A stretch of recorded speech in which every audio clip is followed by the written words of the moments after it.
Good evening to one and all present here. I am Awesomeness, head of Apophenia, the paper presentation event organized by Confluence 2020, an international medical conference by GS Medical College and KM Hospital, Mumbai. Welcome you all today. Before we start, I would like to introduce our judges and give some instructions regarding the flow of the event. We have with us Dr. Rakesh Soda, Professor of Pediatrics at AIIMS New Delhi. He is in the Division of Pediatric Pulmonology, Intensive Care and in charge of Pediatric Intensive Care Services. Sir has multiple research grants in Pediatric Intensive Care, AI in Intensive Care, Pediatric Respiratory Diseases and Pediatric Infectious Diseases and has published more than 500 papers in peer-reviewed journals. Authorized multiple book chapters and has published few books. He is an editor of Indian Journal of Pediatrics and associate editor of journals like Indian Pediatrics and National Medical Journal of India. We are honored to have you with us, sir. Thank you. Our second judge is Dr. Radhika Tandon, Professor of Ophthalmology at AIIMS New Delhi.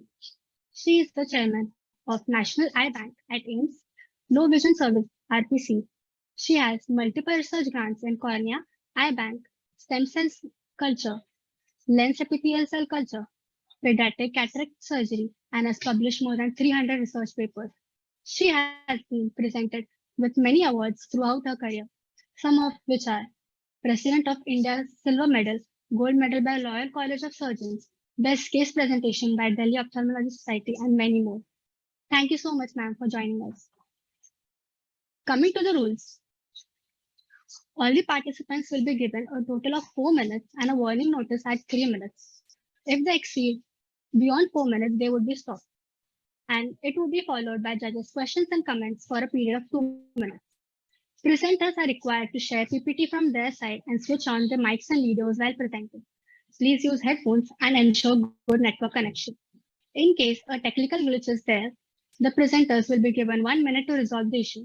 If the problem persists, the participants will be queued up and he or she will be allowed to present again at the end if the time permits. If time doesn't permit, then he will be scored on the basis of whatever they would like to present, whatever they would have presented. So now we would start with the event.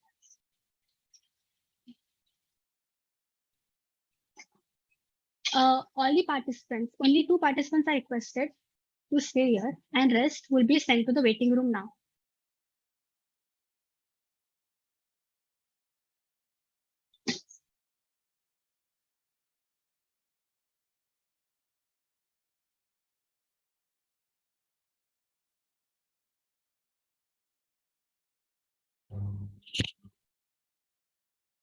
Vaishnavi, it may be okay to let them remain. I guess it's part of the, I don't know whether this is, would they be able to view this or not? So actually we were thinking that it would be biased for the first 2 or 3 participants, and it would be an advantage to the rest later people. I don't think really that matters. And I think it's an exercise to also, see them interested in research. And I think it would be good to let them be there. Ma'am, what do you think? I think it's, I think they can be there because the questions will be only pertaining to their particular research project. So I don't think there'll be any undue advantage. But if it's going to put your system out of go haywire, I don't know. But they can remain, I think. Ma'am, actually, we have also a YouTube link. We Okay, are streaming fine. it on there. Okay, that's okay then. Okay. That's okay. That's right. Go ahead. Go ahead. You go ahead. Whatever you have planned. Whatever you have planned, yeah.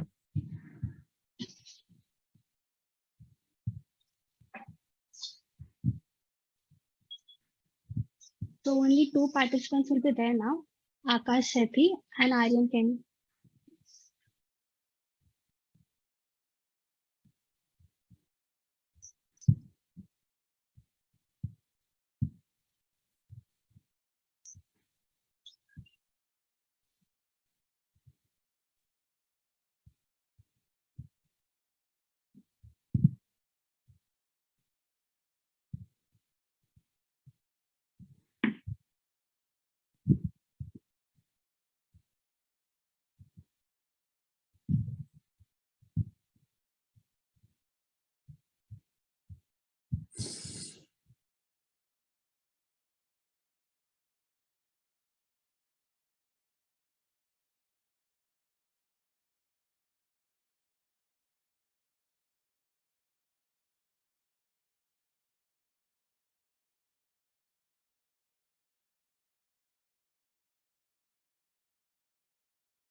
Akash Sethi, you can unmute yourself and you can start presenting. Okay. Can I just do an audio check? Am I Yeah, audible? you are audible. Okay, perfect. I'll share my screen.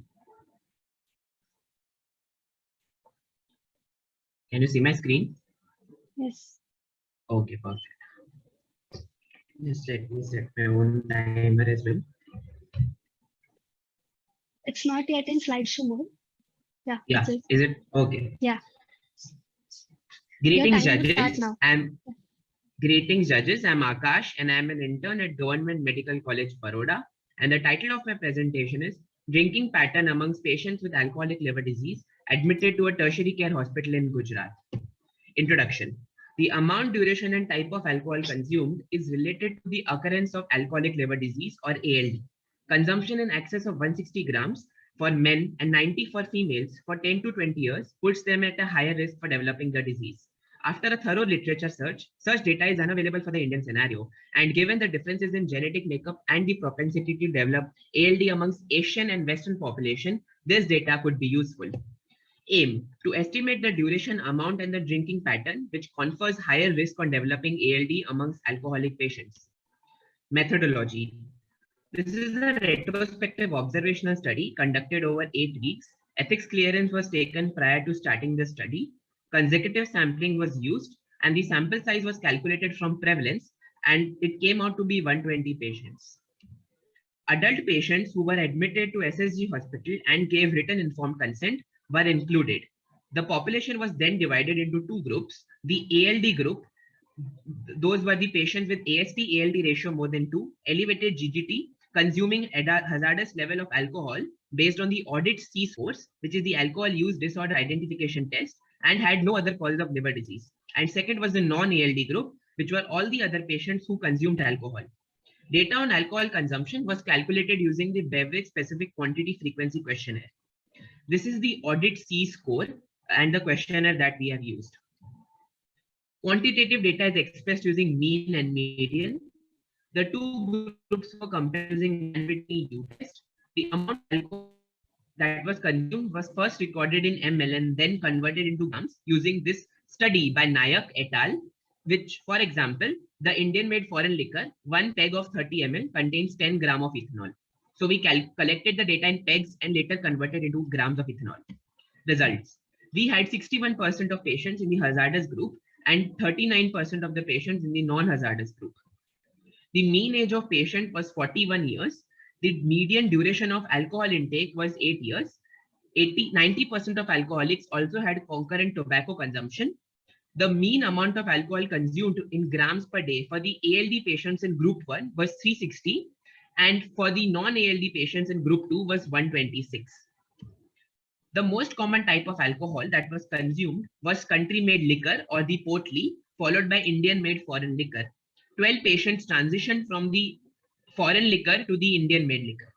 In total, 80.2% of drinkers were binge drinkers. The most common USG find was 1 minute remaining. Followed by splenomegaly. Thank you. Cirrhosis was present only in 27% of patients. The statistical tests. T-test revealed no statistical significant difference in age of patients in the ALD versus the non-ALD group, while the Mann-Whitney's U-test revealed statistical difference in the amount of alcohol consumed in the ALD versus non-ALD group. Chi-square test revealed that there were significantly more smokers as well as significantly more patients having hepatomegaly in the ALD versus the non-ALD groups. Conclusions. Drinking about 360 grams of absolute alcohol per day conferred statistically significant higher chances of developing alcoholic liver cirrhosis and hepatitis. The median duration for developing such a disease was 8 years. The most common type of alcohol was a country-made liquor, and most chronic drinkers were also binge drinkers. Studies show that binge drinking confers a higher risk of developing ALD. However, only a subset of patients develop cirrhosis. These are my errors. It could be a recall bias due to the chronic drinking history. It could be a response bias because patients tend to underestimate their alcohol intake, and it could be a random error due to the sampling used. Thank you. Questions? Okay, thank you, Akash. I think good initiative. I think that too in a state where I guess there is prohibition, so I think interesting.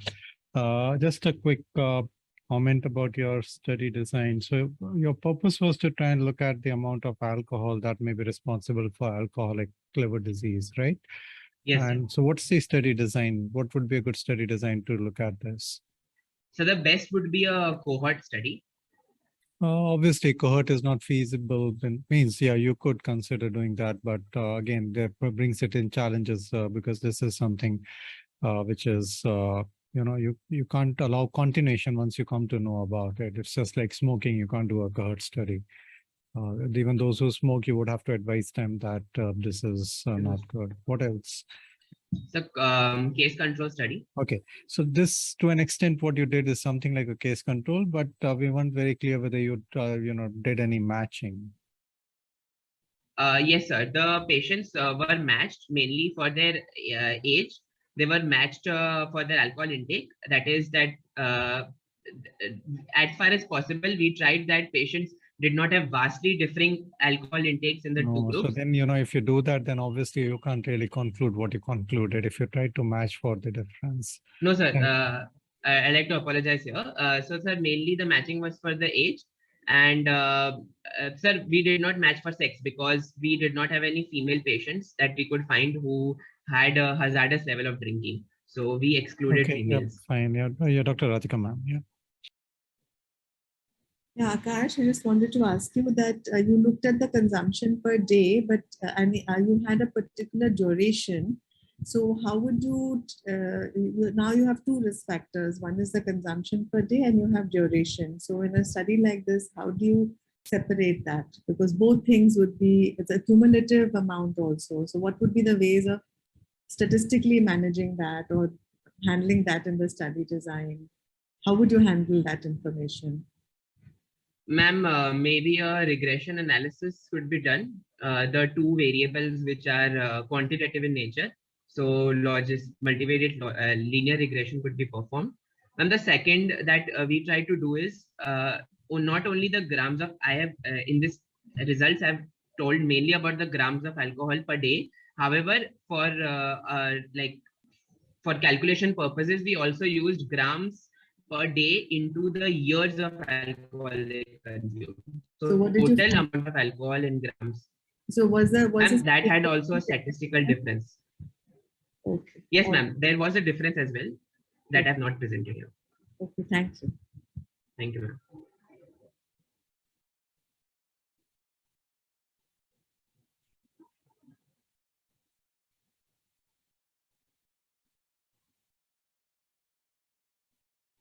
Okay, fine. I think That's fine. what do you We actually got done. do? So will Vaishnavi like to invite the next person? Yes, ma'am. Thank you, sir. Thank you, Thank you, ma'am. Akash. The next person is Aryan Kenny. Yeah, am I audible? Yeah. Share my screen.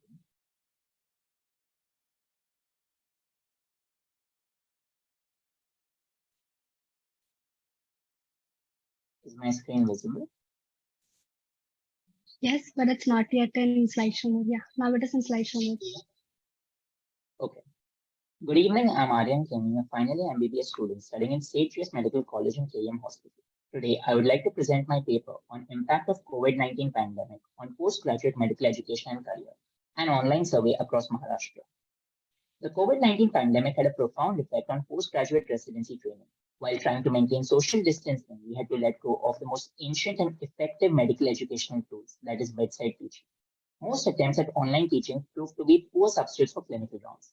This situation ignited the need to understand the perspective of the resident doctors and seek effective solutions. The objective of the study was to analyze the impact of COVID-19 on postgraduate teaching learning, career plans, and to seek solutions for the loss of education. This was a cross-sectional questionnaire-based study. A validated questionnaire in form of a Google form was circulated using social media platform. The sample size was 328. Ethics committee approval and informed consent of participants was obtained. Data was analyzed using SPSS 25. Inclusion criteria was MBBS graduates pursuing a postgraduate degree in Maharashtra. Exclusion criteria were participants who refused to give informed consent. In our study, there was almost an equal proportion of males and females. The responses that we got from government hospitals were much more compared to private. There was a fair distribution of responses coming from residents across various specialties. Of the respondents, 97% reported to have served a mandatory COVID duty. 72% of our participants reported that there was a decrease in PG teaching activities. The use of online teaching tools increased from 7% to 33% during the pandemic. Despite this massive dependence on online teaching platforms, colleges did not take steps to diversify the modes of online education. As you can see in this graph, most of the colleges depended highly on online case presentations and online seminars only. 79% of our respondents said that they were not able to pay attention during these online lectures. 52% found it difficult to ask questions, and 31% avoided asking questions altogether. Less than 5% reported the use of advanced teaching tools like surgery simulators to compensate for the loss of hands-on experience. 87% acknowledged that the pandemic had negatively affected their thesis work. This graph highlights the career plans of our respondents before the pandemic, with most planning to apply go for NEET SS. However, in the aftermath of the pandemic, 51% respondents said that they were not able to study as effectively, whereas 40% decided not to give these exams altogether. These were some of the solutions provided by our respondents. 89% believed that dedication to attend online lectures was important. 87% believed that being an active member in such online platforms was of paramount importance. At an institutional level, 85% supported the idea of multi-institutional didactic programs. 81% supported the idea of using advanced training tools. 89% believed that mandated number of lectures must be held every week. At an administrative level, 94% One minute left. additional medical graduates should be appointed to take care of COVID wards. 87% were in favor of continuing elective surgical work during the pandemic. 26% expressed their desire to extend the length of residency. The strength of the study was that proportionate representation was found across all specialties.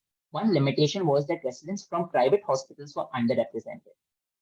Conclusion: the COVID-19 pandemic has adversely affected residency training in terms of clinical exposure, thesis work, and aspirations to pursue super specialty. The currently adopted online teaching methods have proved to be inefficient. There is a need for integrating technology-based learning, recruiting additional medical graduates to help with COVID work, and diversifying the online teaching platforms. Thank you. Okay, thanks, Arun. Could you just put your video on? We are not able to see you. So while you do that, yeah, again, I think good study to really understand the impact of the pandemic on the education. Okay, I think we don't see you still, but anyways, I guess we'll go ahead rather than spending time on this. What's your estimate of the number of residents in Maharashtra? And you included all residents, all year 1, year 2, year 3? Yes, so there are 2,190 residents across Maharashtra, and we calculated the sample size using Cochrane's formula. And yes, we have reached out to almost all colleges across Maharashtra using the MARD representatives. So we first circulated these forms to the MARD representatives and asked them to upload it on their respective groups. And then as soon as we hit a sample size of 328, we shut down the forms. Okay, so how did you calculate the sample size of 328? Oh, so it was from the Cochrane's formula that we have used. No, so how do you, what was the primary outcome or number that you were looking at to calculate this? Sorry, Sam, I'm not getting a question. Yeah, means the formula would give only when you give it some input, and what was that input? That input was the total number of residents. That was 2190 residents across Maharashtra. That is through PG 1, 2, and 3. PG by 1, 2, and 3. No, I don't think so. That's appropriate. I think you need more details. Yeah. Over to Dr. Radhika. Yes, Aryan. Am I audible? Yes, ma'am. Okay. So, Aryan, when you looked at the observations, any other limitation in terms of which can, give you a kind of conclusion which may not be truly valid? Any other limitation? One limitation could be there can be an information bias whenever we are performing such online surveys. And another limitation of this study could be, no, I think that's one extra limitation that could be there. What about the time of the intervention or the duration for which it was valid? So for example, somebody who had already finished 2 years of residency and had just to anyway study for the exam, as opposed to somebody who was in the first or second year. And also, what was the duration? Like somebody may have been exposed to this for only 3 months, somebody for 9 months, somebody for 1.5 years. So how our did you study account for that? So our study actually has gone into the depth of that, the original paper, where we have actually calculated the amount of COVID duty, like the duration of COVID duty each participant had to spend. But like, of course, for the paper presentation, because of the stipulated time of 4 minutes, I couldn't get into that. Besides, coming to the question of the first year versus third year, how there can be different effects. For let's say for third year, even if like they were supposed to do the COVID duty, probably their education would have been affected, like in terms of No, exams. not probably, etc. In your analysis, how did you take this into account? And also the duration. For example, somebody may have had COVID duty for 3 months, somebody for 6 months. And what was the duration for which their studies were stopped and they had online studies, etc. Oh, sorry, Out of ma'am, a but 3-year residency program, no? You should have seen the percentage of that time. Okay, so you didn't look at that aspect. Okay, no problem. No problem. Okay. So can I ask just one more question, Aryan? I think just while you had a total sample size of 328, did you do something to make sure that any particular institution or a department is not overrepresented? So you could have, let's say, your college, maybe, 50 people would have responded because, you were chasing it. And other places, some people may not have responded. So how was that factored in? So we thought about that. That's why we avoided messaging the participants individually. And rather than that, what we did was we contacted all the MARD representatives and asked them to put it on their WhatsApp group. So there's no kind of bias where I'm contacting everyone. Oh, sorry. It's not about, no, you would have contacted technically everybody. But in terms of the respondent, unless you know that these respondents are distributed almost uniformly across institutions, some of these, so let's say there's a department which doesn't do any online teaching. And let's say, there's undue representation from that department. So all your results are going to get influenced unnecessarily by that one group of people who come from the same department or same medical college. Right. So just see if you can analyze it. I'm sure if you have data, you will be able to analyze it. Yeah, sure, sir. Thank you. Okay. Thank you. That's interesting work. Yeah.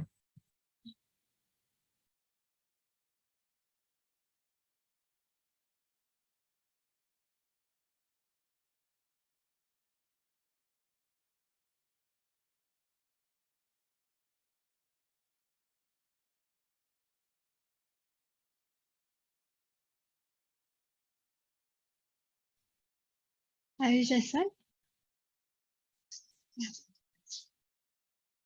You can start presenting a screen.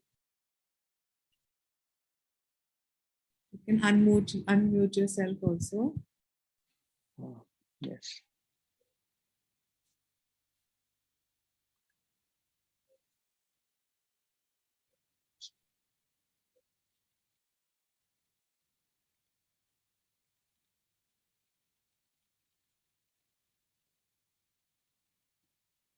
Is my screen visible? Not yet, Ayush? Not yet. Okay.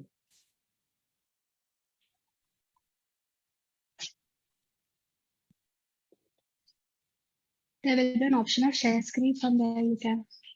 Yeah.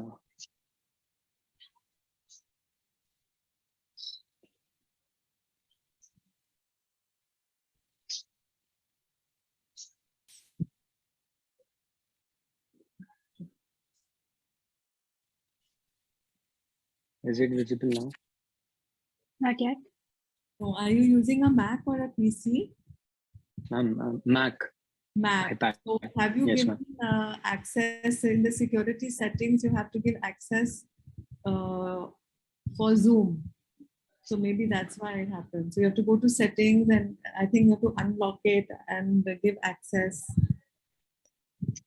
for Zoom to share the computer, something like that. I don't remember the exact wording which will come, but it'll go to security, I think, and settings and accessibility. Have you Yes, sir, we have your PPT. Can we present from our side? Yes, Is that okay? yes, you can present it. Vaishnavi, I think that's Sorry for the inconvenience. that's, Yeah. that's Yeah. okay. That's fine. I think if you have the presentations, it's good that you could just project it. I think that will work. Please. Sorry for I- the inconvenience. Yeah, right. I have only some presentations because only some people have submitted to them. I'll present those what I can. Okay, that's fine. Yeah, go ahead, please.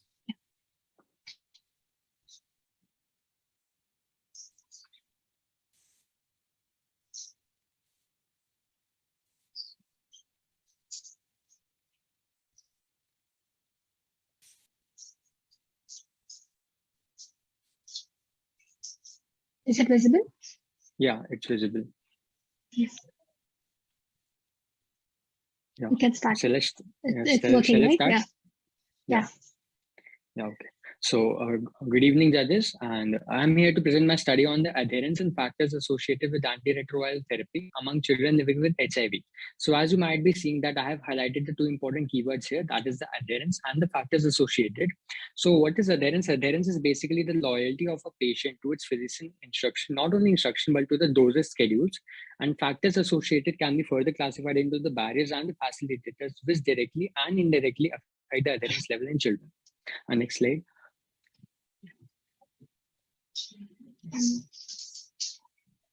And next.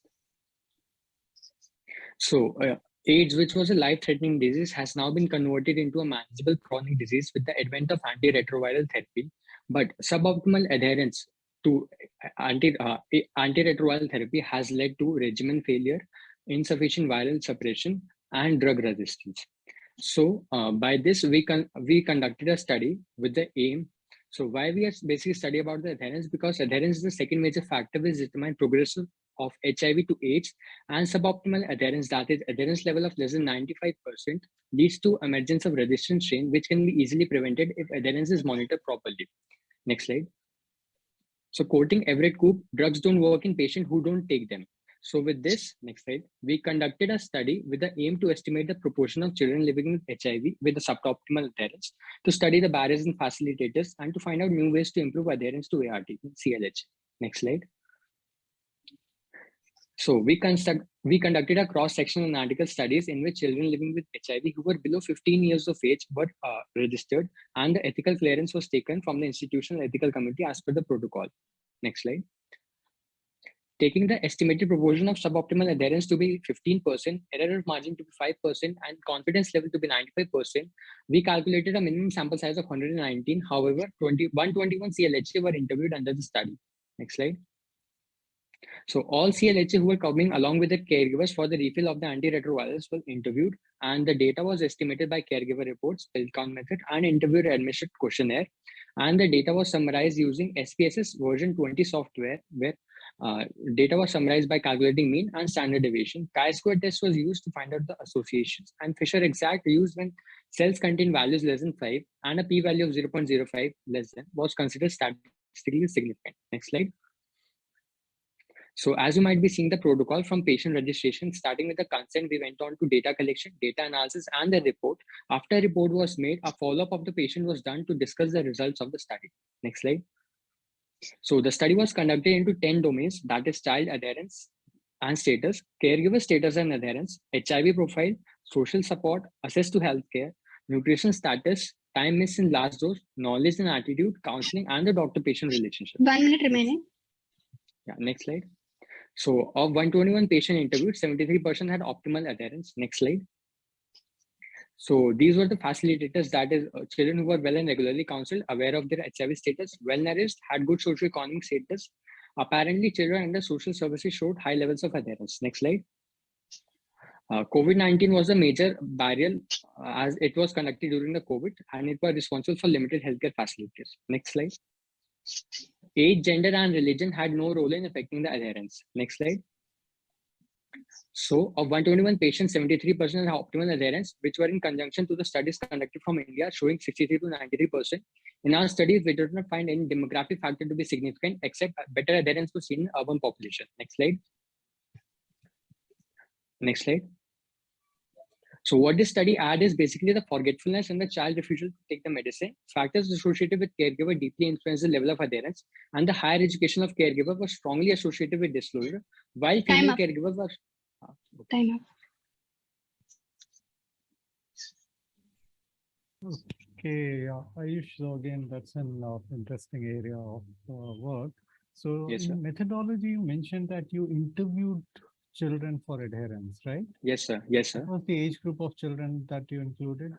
Yes, sir. So all the children who were below 15 years of age were interviewed in the study. Oh, so what was the range of the age group?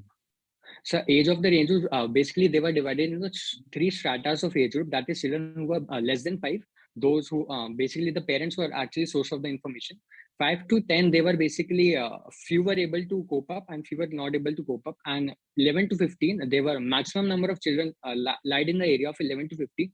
That's why you can see that in our study, the average age of the children who were 11.43 Sorry, I think years. I should just stick to the question. You lose time otherwise. Yes, sir. So I think it's important that you mentioned, why not, just interview the parents or the caregivers alone? Why did we have to interview the children, particularly about adherence? Yes, sir. So basically That's both the going to be parents and children. major limitation of the study, actually. Yes, sir. Okay. So both the yeah, Dr. Rajkumar. Yes, sir. Yeah, Ayush, I wanted to ask you that when you said that there were these certain factors which affected the compliance, what were the quantitative analysis that you did to make those observations or those conclusions? Yes, ma'am. The questionnaire used was ACTG control trial group, and then there we basically marked and scored each factors, and we gave points, and then it was analyzed using SPSS software. And there, with the help of objectification of individual factors, we statistically and numerically quantified this. Okay. Thank you. Yes, ma'am. I think with that we're done. Thank you, Ayush. Okay, yeah, thank you, Ayush. Yes, sir. Good day, ma'am and sir.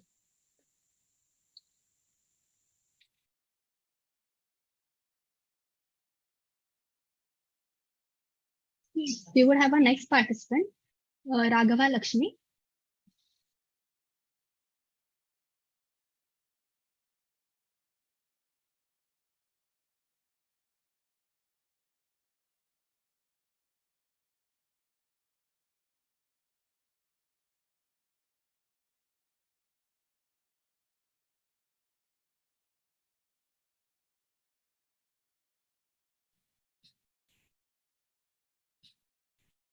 Hello?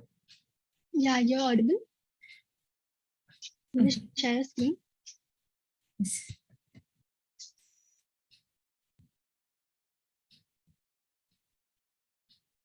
Is my screen visible? To leave? Hello? Yeah. Hi. Yes, it is. Yes. Good evening, ma'am. Good evening, sir. My topic is ear care among patients attending a tertiary care hospital, a cross-sectional study. Ear care is often a neglected component in ENT practice. Majority of the people are unaware that ear disorders are preventable and treatable with the proper ear care. Chronic otitis media is an important cause of preventable hearing loss. If untreated, lead to complication not only in adults but also among children. Neonatal hearing screening is an important tool to identify this hearing loss in order to prevent speech delay. Our main aim is to assess and compare the knowledge, attitude, and practice regarding ear care, ear discharge, and neonatal hearing screening, and also to raise awareness among people regarding proper ear care practices. This is a cross-sectional questionnaire-based study, which includes participants aged more than 18 years attending outpatient department with a duration from January to February 2021. The outcome measures include knowledge, attitude, practice regarding ear care, ear discharge, and neonatal hearing screening. After the questionnaire, handouts were given to the participants to raise awareness in both English and in regional languages. Data was entered into the MS Excel, and the questionnaire was divided into 3 parts, namely knowledge, attitude, and practice. Overall knowledge questions were 14 in number, and they were grouped, and they were given a score if they were answered correctly, and they are graded accordingly to adequate and inadequate knowledge. Then this knowledge was compared with the respective attitude and practice to find out any association. All this analysis was done using SPSS software. Coming on to the result, the mean age of the participant includes 41.2 plus or minus 13.8 years. From this figure, we can infer that females show comparatively more adequate knowledge. Now, coming on to the socioeconomic status, it was found that literacy and unemployment appear to be related to inadequate knowledge. When analyzing the overall knowledge on ear care, it was found that 82% have inadequate knowledge in this area. 94.1% were unaware that ear has a role in balance. Majority were unaware that diabetes can lead to ear problem, though majority knew that common cold can cause ear problem. Coming on to the ear care practices, 46.2% felt that having wax in the ear is abnormal. Nearly half of them felt that ears have to be cleaned regularly, and a majority practice cleaning the ears, and those who practice cleaning the ears showed to have inadequate knowledge, which was statistically significant. They use earbuds commonly, as majority of them felt it safe. And coming on to the COM and its complication, it was found that 52% shows adequate knowledge in this area. 76.8% were unaware that overcrowding causes ear infection, although majority knew that poor hygiene can cause ear infection. From this table, we can infer that people who show poor attitude regarding treatment and complication of ear discharge has inadequate knowledge in COM and complication, which was statistically significant. Now, coming on to the neonatal hearing screening, it was found that 50.8% show adequate knowledge in this area. Nearly 41.8% were unaware that speech delay could be due to hearing problem. Majority said that they need to go to the doctor if a hearing problem is suspected in the child, and majority of the people were aware that hearing test is compulsory for all children, and among them, majority had adequate knowledge, which was statistically significant. 48.1% were unaware of ideal neonatal hearing screening age. On conclusion, inadequate knowledge of ear care, ear discharge, and neonatal hearing screening showed statistically significant associated with the poor attitude and practices. Improving knowledge can positively influence attitude and practice regarding ear care. Patient visiting the hospital should be taken as an opportunity by ENT specialists to impart knowledge in this area. This preventive health education would address the burden of ear-related illness in our country. The strength of my study is the questionnaire was validated by both internal and external experts, and the handouts were given to raise community awareness. But the limitation was that the association of social-cultural belief with attitude and practices were not looked into. These are my references. I would like to acknowledge ICMR STS program for the financial support of the study. Thank you. Okay, ma'am, Dr. Radhika, maybe you could ask the questions. I'll just chip in. Yeah. Okay, sure. So, Rajlakshmi, I wanted to ask you that when you conducted the study, you see it's a hospital-based study, and can you think of any limitation or a weakness in relation to the sample or the sort of the patient population whom you have studied? Yes, ma'am. My sample size it may not truly reflect what it is in the community. From which OPT did you take? How did you select? Yes, ma'am. Yes, ma'am. I basically took I basically collected samples from all the OPDs, ma'am. Basically, from the basic registration department, I collected the questionnaire from the participants, ma'am, both from the attenders and also from the patients, ma'am. Yes. It wasn't restricted only to the ENT department, or all other, including medicine and super specialty department also. I've conducted the study, ma'am. Okay. And did you look into the sample size calculation? Yes, ma'am. According to my main reference article is a Dosimer et al. Study, ma'am. They have used 500 participants in a community-based study, and from that I have calculated the confidence interval as 95%. From that we have arrived at 323 as a sample size, ma'am. Okay, that's fine. Thank you. Thank you, ma'am.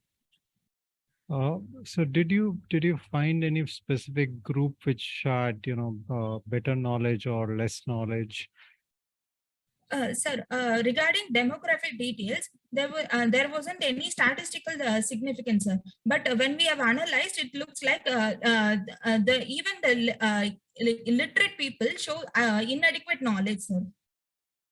Literates, unemployed, and also the people with a high socioeconomic people having inadequate knowledge in overall ear care practices, sir. When we have analyzed the demographic detail with chronic otitis media and complication, there was statistical significance with the females and graduates, sir. They showed more knowledge in that area, sir. To be some bit of an issue. Sir? No, the green color in this particular chart is the, what is it? You say sir, inadequate. No, sir. These people were having inadequate knowledge, sir. of illiterate people, everybody had inadequate knowledge. In primary sir. school, Yes, sir. 82% had. Okay. And maybe some of this may be better presented in a tabular manner if you really want to look at it. Okay, Yeah. sir. Okay, Yes, right. sir. Thank Yes, sir. you. I think that's about it. Yeah. Yes, sir. Thank you, sir. Thank you, judges, for the questions. Our next participant is Tejas for Goel.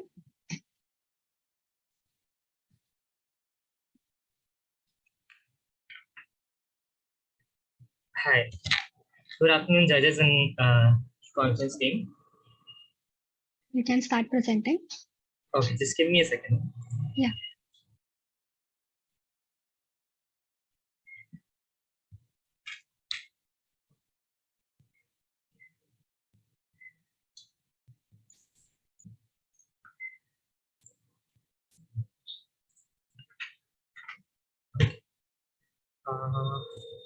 Okay, screen share. Okay. Is my screen It's visible? visible. It's Uh, visible. May I begin? Yes. Good evening, respected judges. This is a study of clinical and laboratory profile of patients with hemophilia in a tertiary care hospital. Hemophilia is a rare genetic disorder of types A and B, having factor VIII to factor IX deficiency. Now, they present as joint and muscle disease and complicate as arthropathy and further disability. So, factor therapy is the mainstay of treatment and it's expensive. There have been previous studies in patients with hemophilia and they are abundant, but factor therapy was made free in 2013.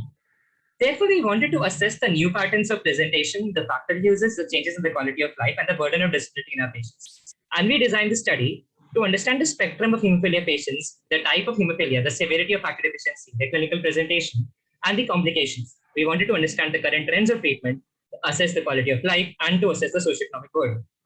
So we designed a single-centered observational cross-section study in the hematology ward, daycare, and the OPD of KM Hospital, Mumbai, for a duration of 6 months with a sample size of 368, and a sampling method was complete enumeration. So we included patients diagnosed with hemophilia A or B and willing to give us consent. We excluded nobody from the study. This was the case record form that we used, and the study was approved by the IAC. So looking at the results that we obtained, our patients were of a mean age of 22.64 years, 100% of them were males, and 21.74% of them were married. An inhibitor was present in 3.53% patients. Hemophilia type A was present in 84% patients, type B was present in 15% patients, and both were present in 1% of the population. So factor severity was seen as severe in 80% population, moderate in 10%, and mild in another 10%. 75% of the population was seen to be in the Mumbai metropolitan region. And looking at the clinical presentation, the knee joint was the most common joint involved with joint bleeds, then followed by the elbow, the ankle, and the shoulder. The mean annual bleed rate was 4.23. Looking at the bleeding incidence in muscles, so we saw that psoas was the most common muscle, followed by the calf, the gluteus, the forearm, and the deltoid. And gum and CNS bleeds were also not uncommon. Looking at target joints, which are the complications of disease, they were present in 54% of our population. Having more than one target joint is not uncommon. Now, knee joint is the most common target joint involved, followed by the elbow and the ankle.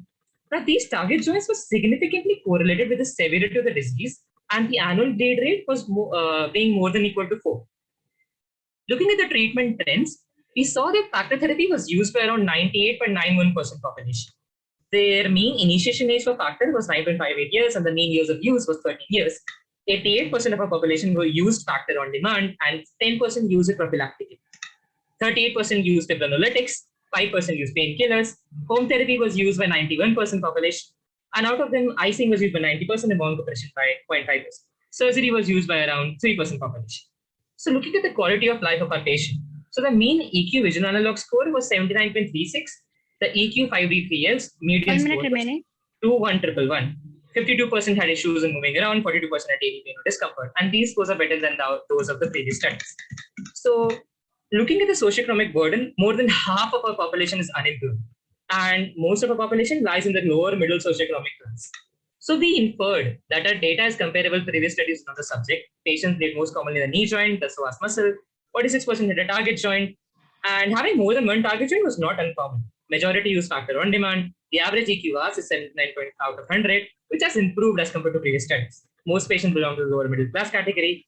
60% were unemployed as compared to 51% before in 2014. So in conclusion, we can say that three-factor therapy has led to an increased on-demand factor usage, a better quality of life, a reduced incidence of target joints, although unemployment has worsened. So the strength of our study was that it was the only study available after factor therapy was made free, assessing clinical characteristics, factor therapy usage, and socioeconomic burden. Although we were limited because of the COVID-19 pandemic, therefore we were not able to assess the disability due to hemophilia arthropathy, Time up. but the prevalence of HCV, HIV, and HBsAg. These were our references. Time up. Thank you. Time up. Questions, please, Jarvis? Yeah. So Tejas, I think again, good evaluation of an ongoing program. So you did highlight. So what would you think is your key message? It's more like a descriptive study only. Did you statistically compare your results with any of the previous data that came from your hospital? Sir, we compared this data with previous studies that were available for the disease, and they were published on PubMed. So we found that unemployment rate has increased, target joint incidence has reduced because of three-factor availability, and we also found that factor therapy has in fact improved the quality of life of our patients. So this was compared with another study that was published recently. Okay. I just wanted to ask that the unemployment component, what would be the weaknesses in your interpretation? Can you tell me 2-3 points, weaknesses? So you can't really say that unemployment had decreased because of the disease. Can you elucidate what would be the weaknesses in your study to truly say this thing about unemployment? So I do concur with this fact because we don't know what has caused this decrease in unemployment. It could be the COVID-19 pandemic. It could be an economic regression. So those are things which are as such variable, but something definite, like the patient population that you had, for example, were there any below 18? Were they who were still going to school? So how could they be employed? So you would have to exclude them, no? Right. So we'll have to exclude them. We have excluded them from the percentage of the unemployed population, and then we had calculated this data with them. Okay. So after excluding the children, you felt the unemployment was still high. Yes, ma'am. Okay. So we also found that because of the disability that they had, the unemployment rates increased. Okay. All right. Thank you. Thank you, judges. Thank you, judges. And thank you, Tejas. And our next participant is Deepa Mandlekar.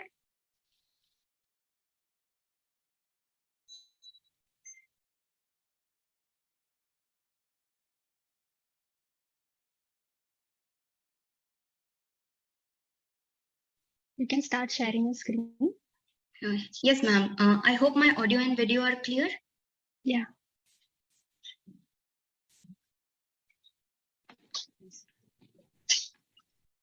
Ma'am, please let me know when I can start. You can start presenting. Okay, thank you, ma'am. Good evening, everyone. I'm Deepa Mandlekar, here to present my study on prioritization of visual Your input. PPT is not yet visible. Ma'am, is it visible now? Not yet. Not yet. Ma'am, but I am sharing the screen. Are you using a Mac computer? Or a No, ma'am. Windows? No, ma'am, I'm not using a Mac. Okay, then you have to have your presentation open in your desktop. So first you open the presentation, minimize it, open the presentation, and then you share the screen. Then when you say share screen, you will see in the lower levels your presentation be visible, then you have to click on that.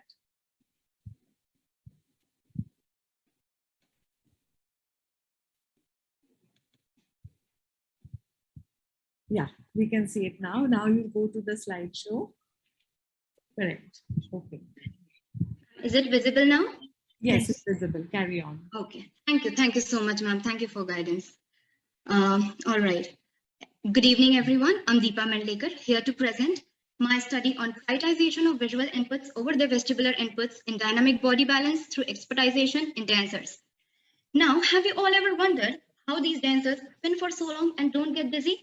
Of course, we all know about the neuroplastic nature of the brain. It can constantly change, evolve, and learn new things if we stimulate it in a specific way. Some researchers, they say that dancers can train their brain in a way to suppress their vestibular inputs and get desensitized to it. However, in this study, we are trying to show that instead of getting desensitized to the most very basic sensory input of body balancing, these vestibular inputs are masked or overshadowed by the visual input. I wondered if we could target the same brain area in patients suffering from chronic dizziness and truncal ataxias, and if we could use the same principles and techniques to train their brain in overcoming this dizziness. This might be the first step of understanding how we can treat these patients better, and this being my main objective behind the study. Secondly, this paper also shows that these brain changes can be stored as a long-term memory in dancers and are not lost even when they stop training. For this, we selected 100 female dancers who were specialized only in Kathak dancing for at least 3 years. Candidates with any comorbid condition that could intervene with vestibular inputs as well as the visual inputs were excluded from the study to avoid any research bias. On day 1, the dancers were asked to take 10 spins with a minimum frequency of 1 spin per second and then close their eyes as soon as they stop spinning. On day 2, the same activity was done on the same group, just keeping their eyes open after spinning. And perception of dizziness was noted after both activities.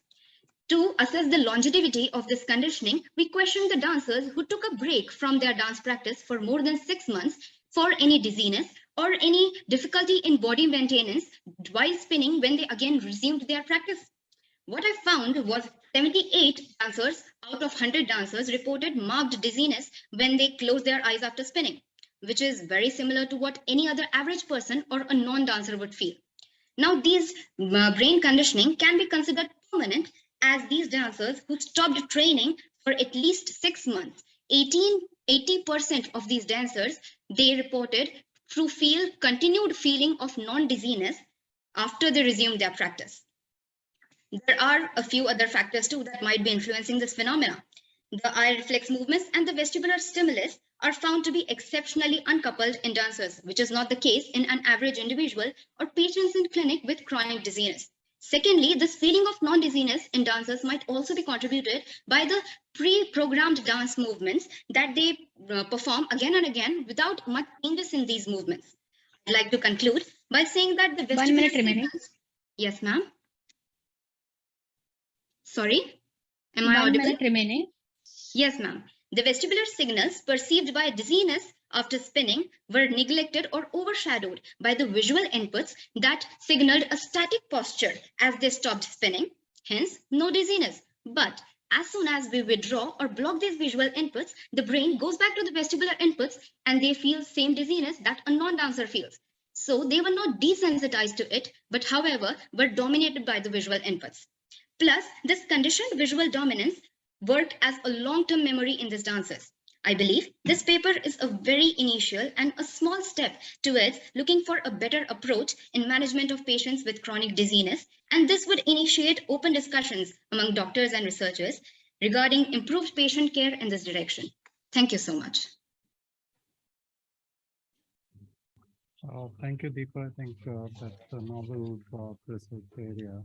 So while you mentioned that, there would be some impact or discussion in terms of how to manage, how do you foresee this actually having impact on, any treatment or any management of any condition in terms of dizziness? Because people complain of dizziness irrespective of the movements and or, anything. So how do you think this may help? Yes, ma'am. Yes, sir. Thank you for the question. This would occur in a very similar way how a physiotherapy works after stroke. A very small step day by day, and their brains are trained in a way to control the movements after stroke. Similarly, the brains of the patients who are suffering from this chronic dizziness can be trained step by step every day to control this dizziness and make other inputs predominant or dominant over the stimulus of this vestibular signals. Right. I think dizziness at times is a rather loosely, used word. Right. Or what you probably refer to is, what you would be seeing in these, with the spinning is actually vertigo. And I guess Right. that's what it should be about, rather than saying that it's going to only be meaningful in dizziness. Yeah, thank you. Right. Right. Thank you, sir. One thing, Deepa, when you said that they felt dizziness less than what a non-dancer feels, is it correct for you to have said that in your study? Because you didn't compare with non-dancers, did you? I had a control group too, but I didn't include it in this study in this abstract because the time limit was the case, so I couldn't discover all the aspects of this abstract that I'm working on right now. Okay, but that is a very important aspect. So whenever you're making a particular conclusion or a statement, it has to be related to what you've studied. So you could have just mentioned one sentence that you had a control group. Definitely, ma'am. I'll definitely take care of it. Actually, I had a group of 100 dancers and a control group of 100 non-dancers with the similar age group. One thing again I want to understand is, are you, see, because normally people are keeping their eyes open. So what Yes, training are we going to give the ones who have, say, with benign positional vertigo? What training will we give them? Ma'am, these are very initial steps towards how we can do this. These can lead to further researches. These can, open doors for people to think of ways how we can train our brains and target the same area of the brain. One has to tell those people not to keep their eyes closed or be careful in a dark area where visual stimulus will be less. You see, that is because anyway you can't, so you have to counsel them that your eyes are helping you stabilize. So if suppose you get up in the night and it's a dark room, then you have to be more careful. So that is the sort of input you have to give. Correct, ma'am. Very, very correct. Yes, ma'am. All right. Thank you. Thank you so much, ma'am. Thank you, judges, and thank you, Deepa. Our next participant is Kundan Vikram Das.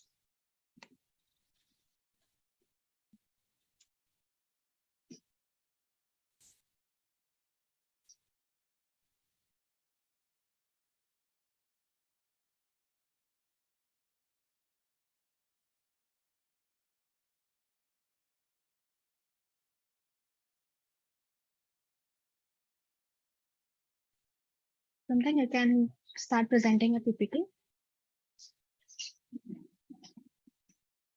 You can unmute yourself as well.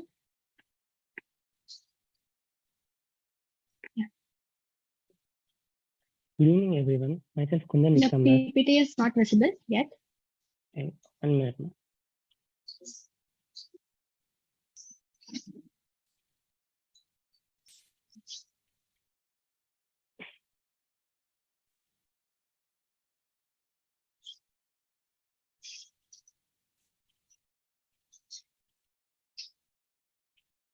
Yeah. Can I put it on slideshow mode? Yeah, it is visible. Can I start now? Yes. Good evening, everyone. Myself, Kundan Vikram Das. I am from Kakatiya Medical College, Warangal. My topic is comparison of efficacy of the silk protein dressing versus conventional dressing in a patient suffering from chronic non-healing leg ulcers. Chronic non-healing leg ulcers are a major challenging health issue since ages. It debilitates the individual's health and also affects the quality of the life of the patient by causing pain, sleeplessness, immobility, and also decrease the working capacity of the patient, and also represent significant cost to the healthcare system. So as to treat this case, several conventional methods are available. The main idea of this treatment is to include the keep. The main idea of this treatment is to include the keep and to make the wound moist and provide required environment for healing and also to prevent the infection. Apart from these, several other methods are also available.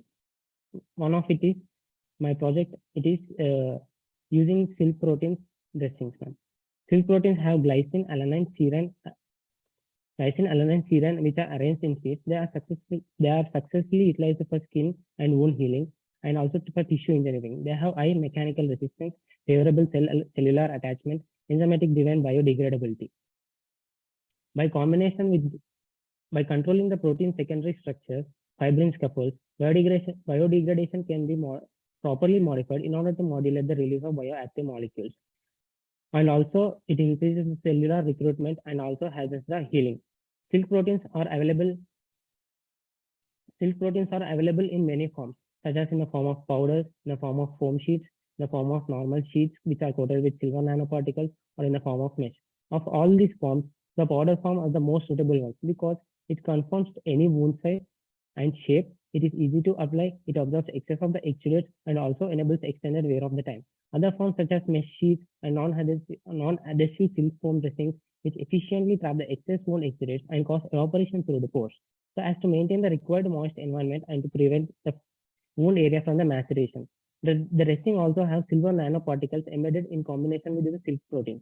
It has as we all know that silver has a broad spectrum of antimicrobial activity due to its sustained release from the sheet and also stimulates the fibroblasts. I think you just please go on to methods. You will lose time, and I think just get on to your objectives and methods. Methodology, I have chosen prospective comparative. Just the objectives first and then the methods. Previous slide. Aim and objective. The main aim and objective are to compare the efficacy of the silk protein dressing in patients who are patients of suffering from non-healing leg ulcers in comparison with the conventional healing, and also to compare the rate of wound healing in both the study groups and also in 1 minute remaining. Control group. The methodology I have chosen prospective comparative study. Sample size 20 patients from a study group, and total of 40 are selected. Of them 20 are from chosen as study and the 20 are chosen as the control group. I have studied this for a period of 18 months.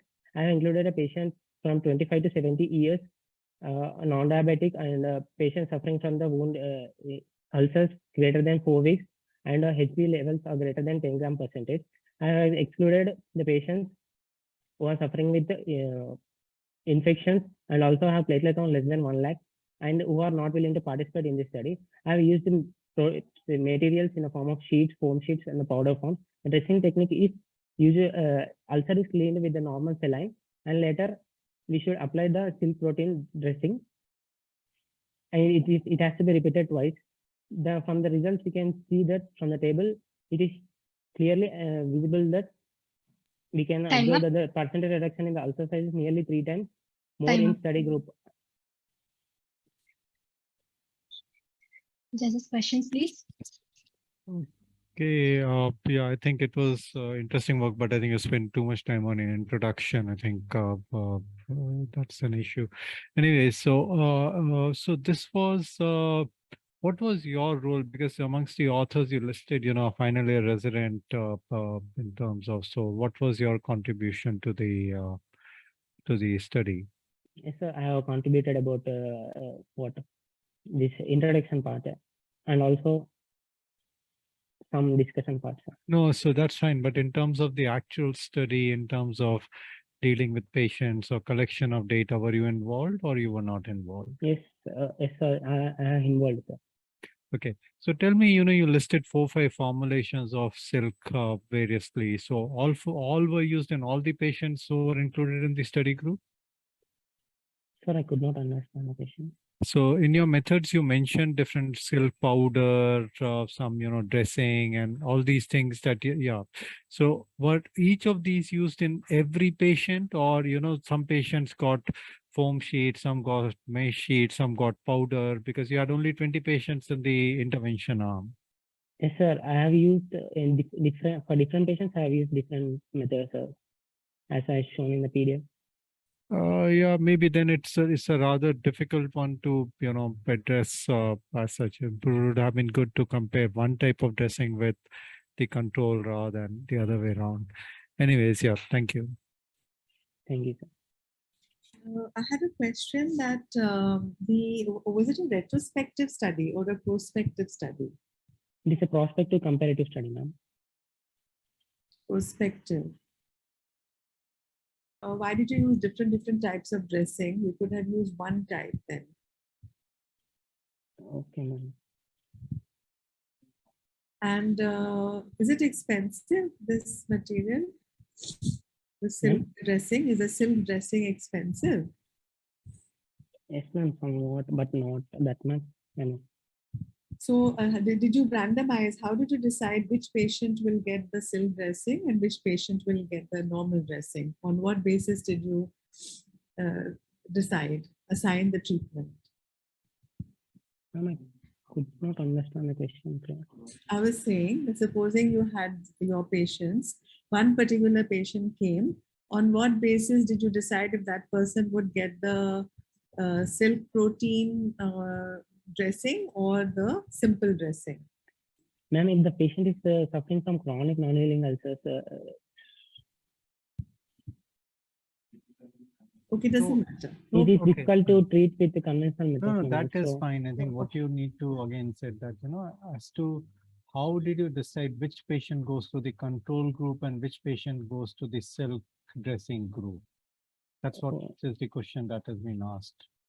The best way to do that would be in form of a trial where you randomize, which apparently doesn't seem to have been done. By purposing sampling earlier, I have selected 40 patients, ma'am.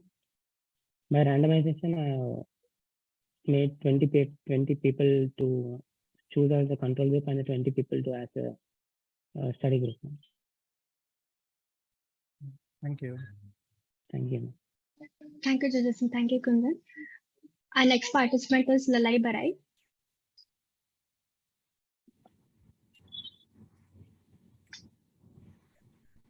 Kundan, you need to stop sharing your slides. Okay, sir.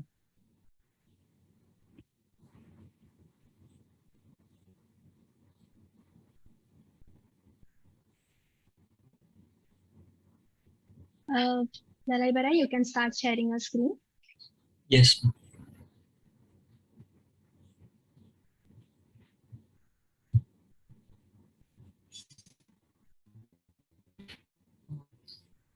Ma'am, is it visible? It's not yet in slideshow mode, but it is visible. We'll just go to slideshow.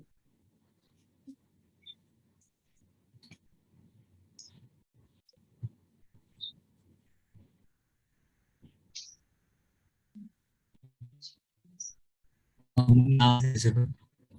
Yeah, it is visible. Shall I start? Yes, you can start. Good evening, respected judges. I am Lai Barai, an intern at Baroda Medical College, and the topic of my presentation is nephrotoxicity and ototoxicity of single daily dose versus divided doses of amikacin in young infants, a randomized controlled trial.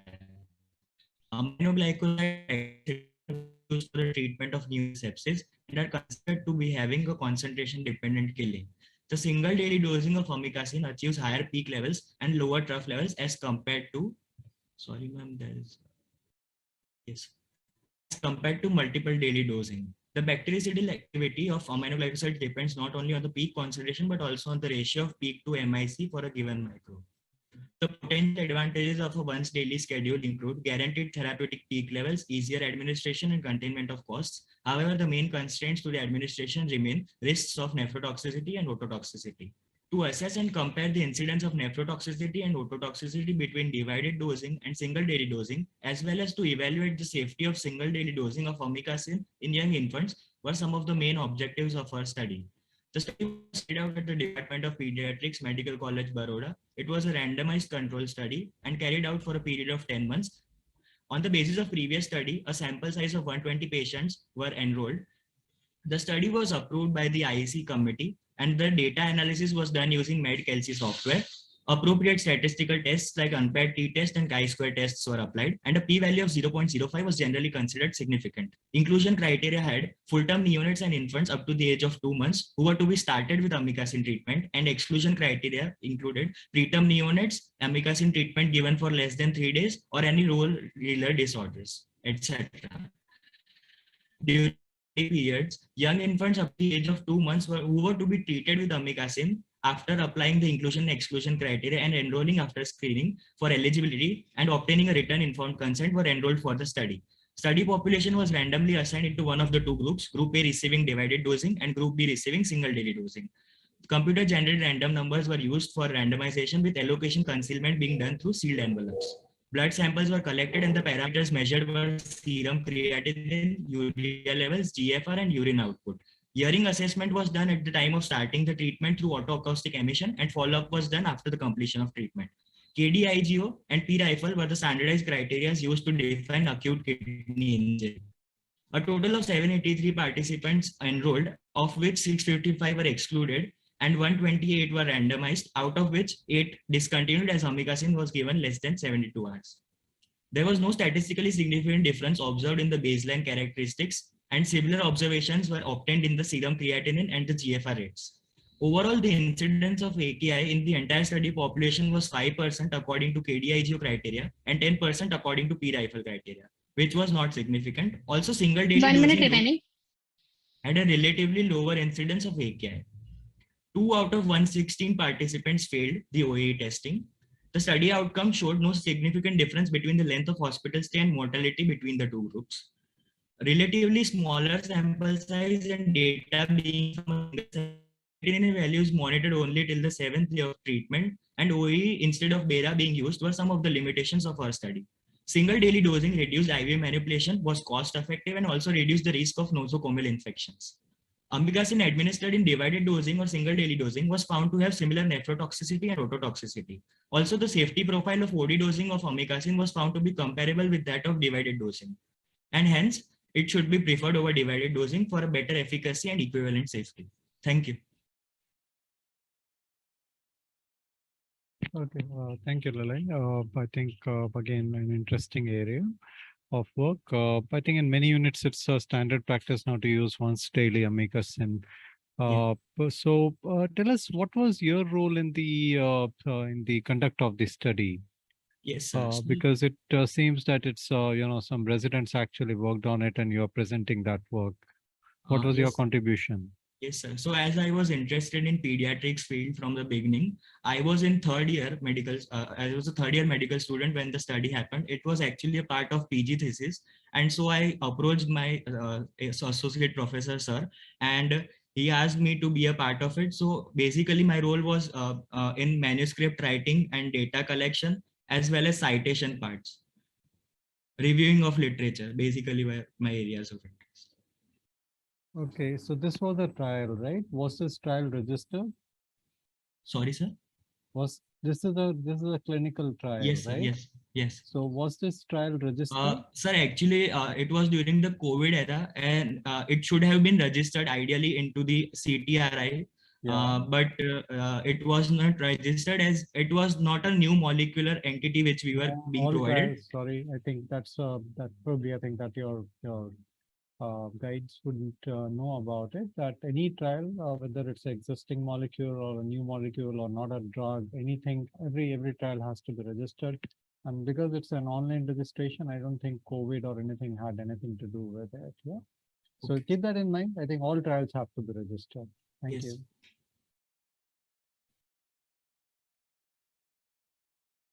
I have a question that you talked that there was no mortality. You mentioned there was no mortality between the two groups, and so the safety profile was same.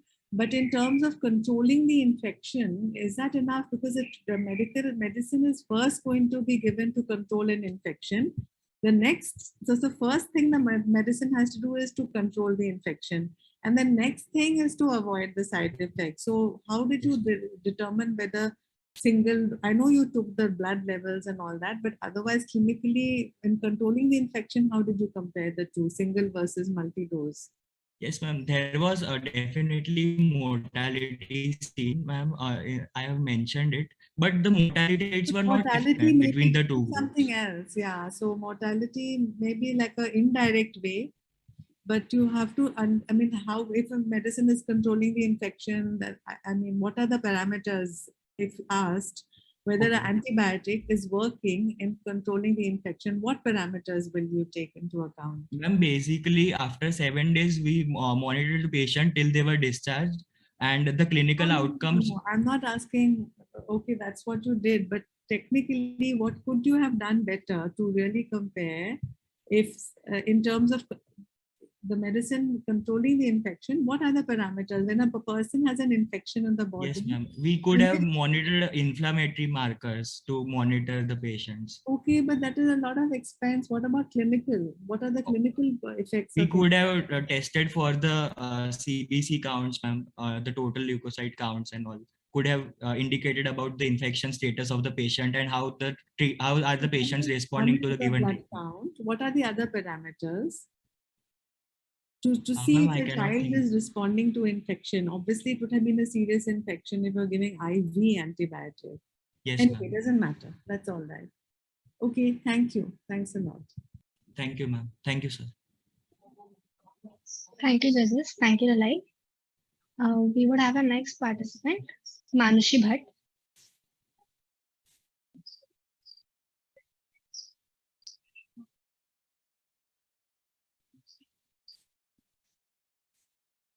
Am I audible?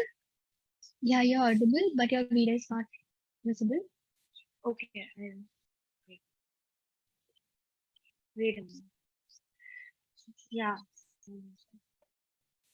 Now my video is visible? Now is it visible? Yeah, PPT is visible. Should I start? Can you put it on slideshow mode? What? Slideshow mode. Can you put it on that? Yeah, I'll do that.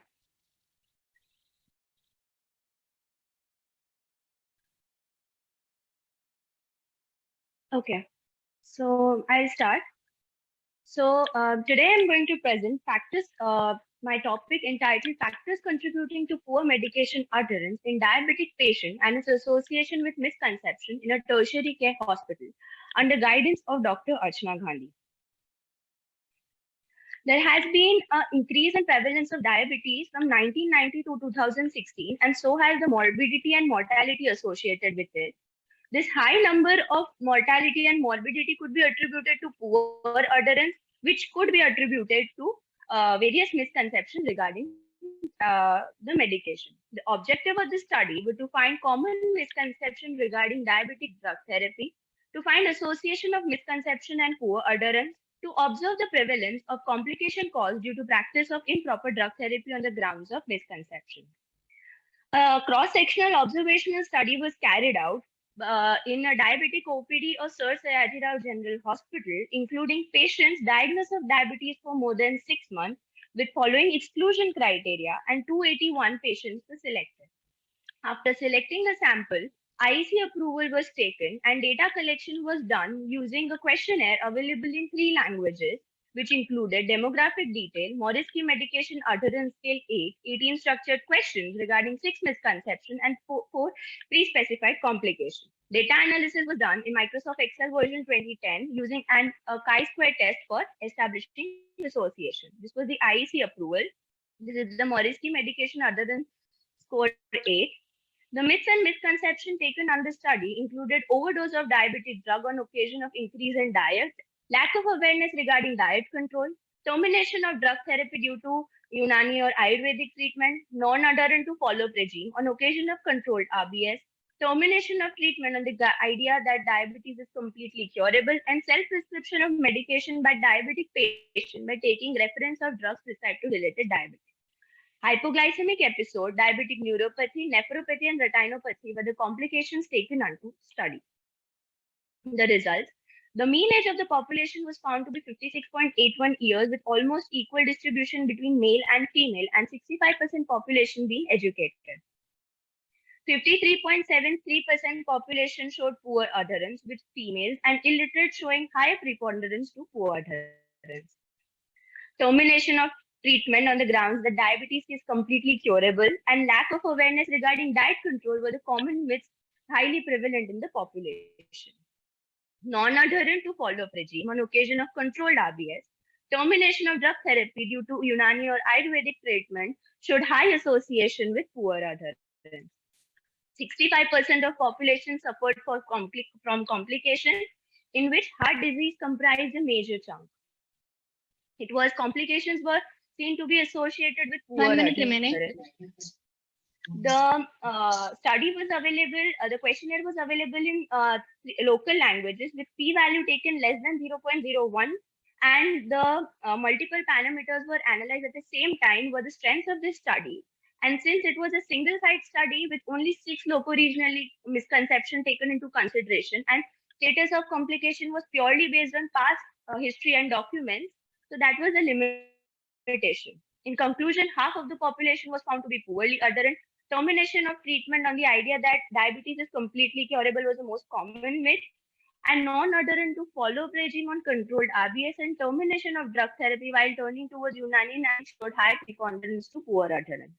This study could help to develop a systematic way to counsel the patients with respect to myths while they are diagnosed of diabetes, and this could be extrapolated to other misconceptions that are prevalent in this scenario. Thank you. Okay, thanks, Manushe. I think diabetes is common, and so is, the adherence to therapy. There are issues. So did you study the level of diabetes control objectively, and then try and associate it with whatever you found? So I actually, I did not see the control, like I did, because it would require checking into the RBS and the HbA1c of the patient. So I basically just checked the adherence, that was mostly self-reported adherence. And then I asked them regarding the complication, and those Right, two were. Manushe, so I think that you described. So you mean, and again, I don't think that should have been so difficult to look at a recent HbA1c value, or so if they were actually undergoing regular treatment and follow up at a particular health facility.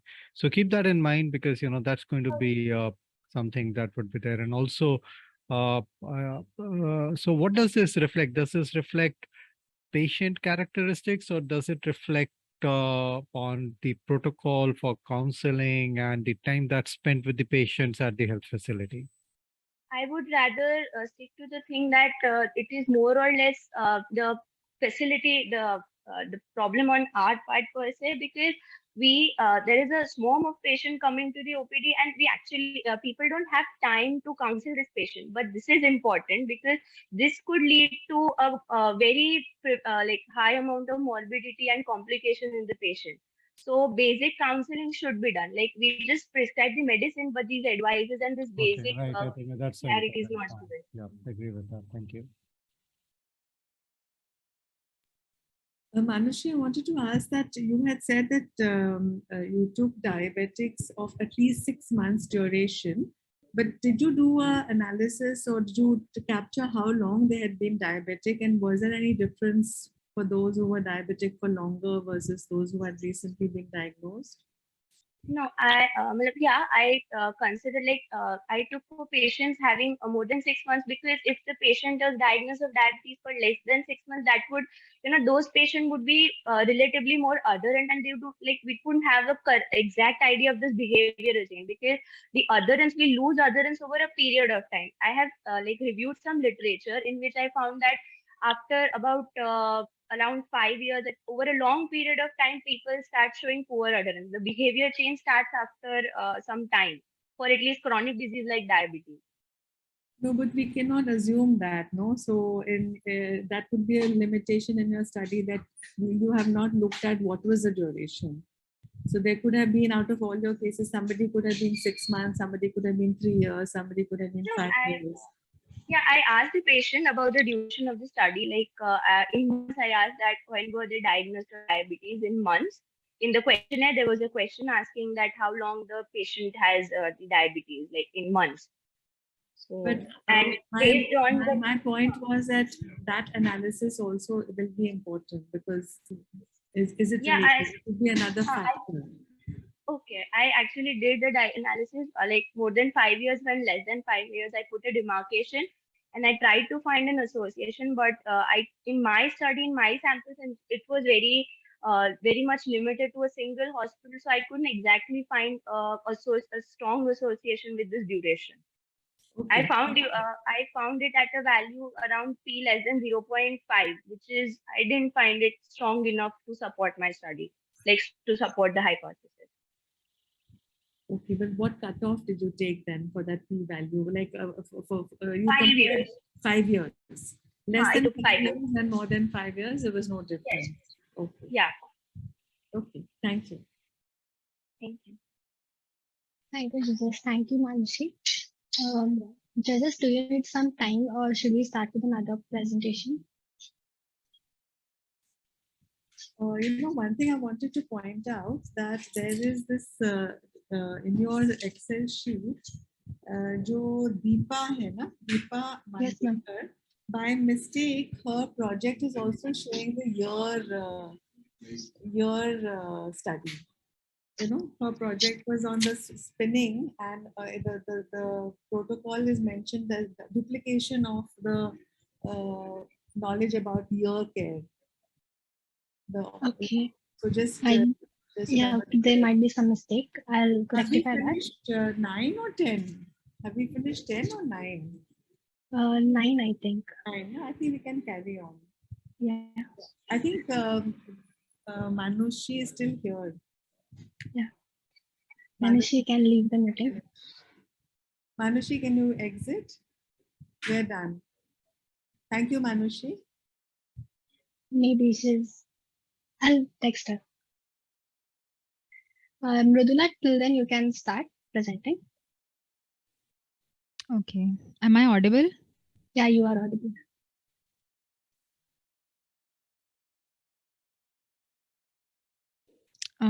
Is my screen visible? Yeah, but it's not yet in slideshow mode. 1 second. How about now? Yeah, we can start. Okay.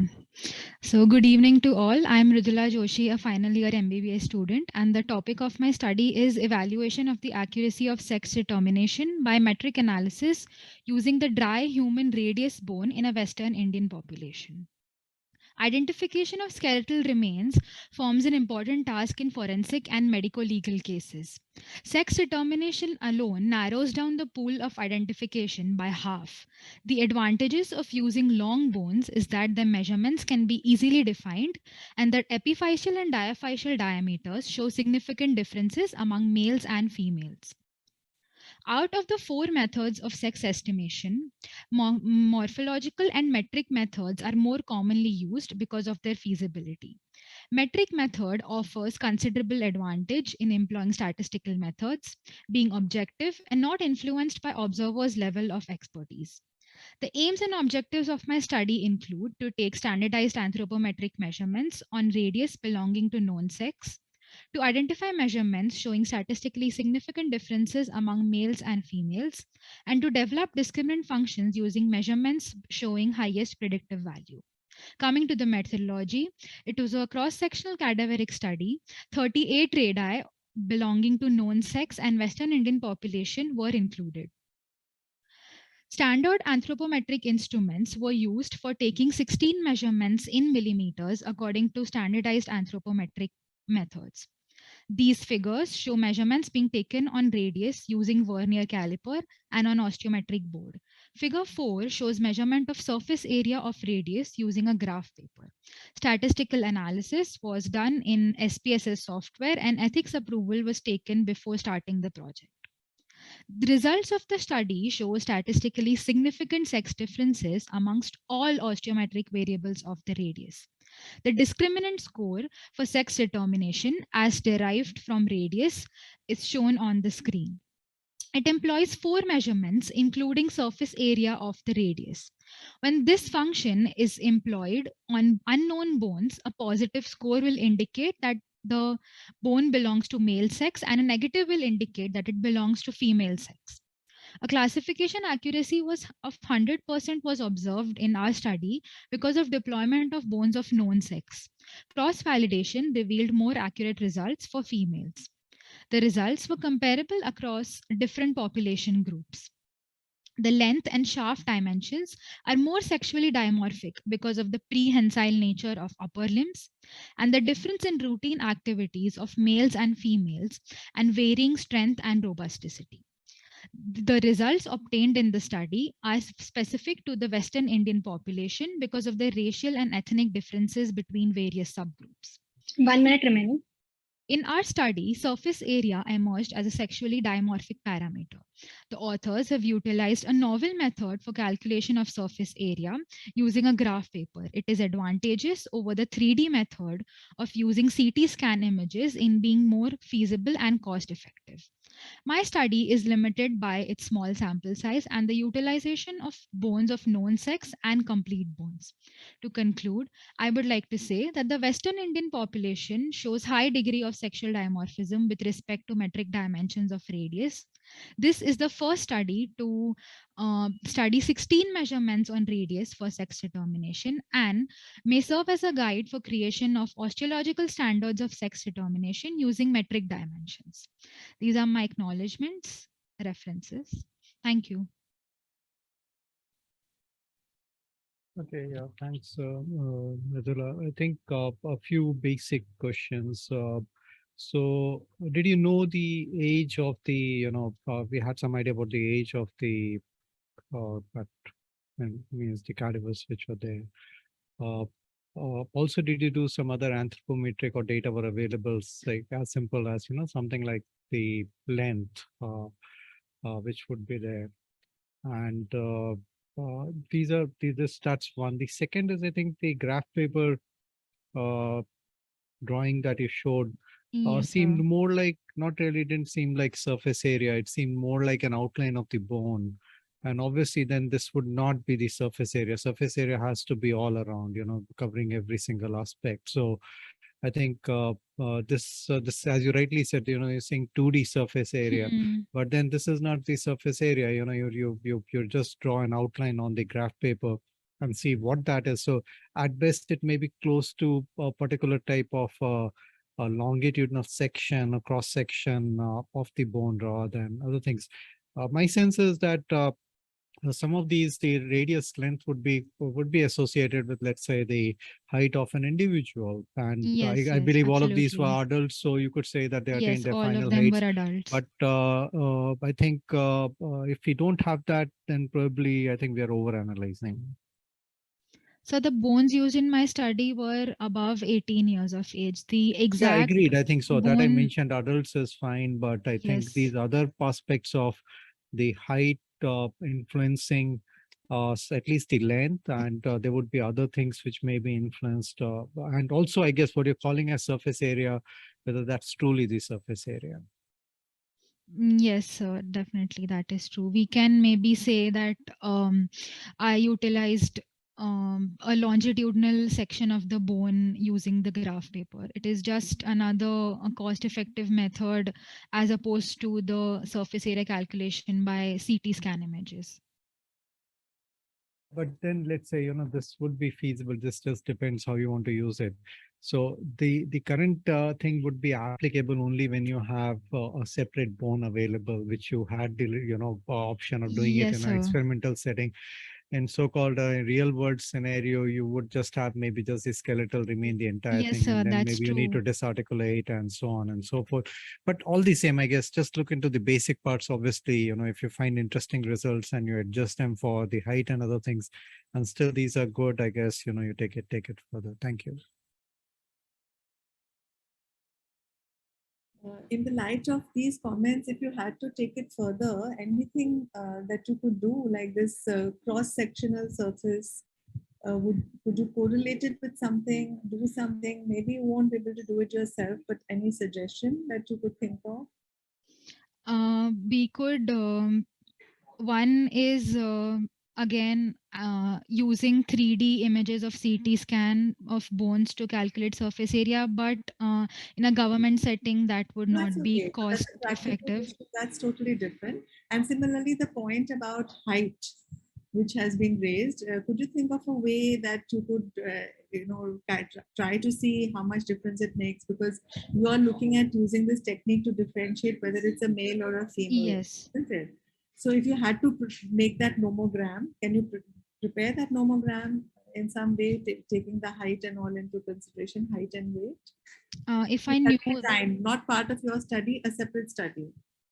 Yes, it can definitely be done. If I knew the height of the study, then an adjusted analysis of the individuals compared to their measurements could be done.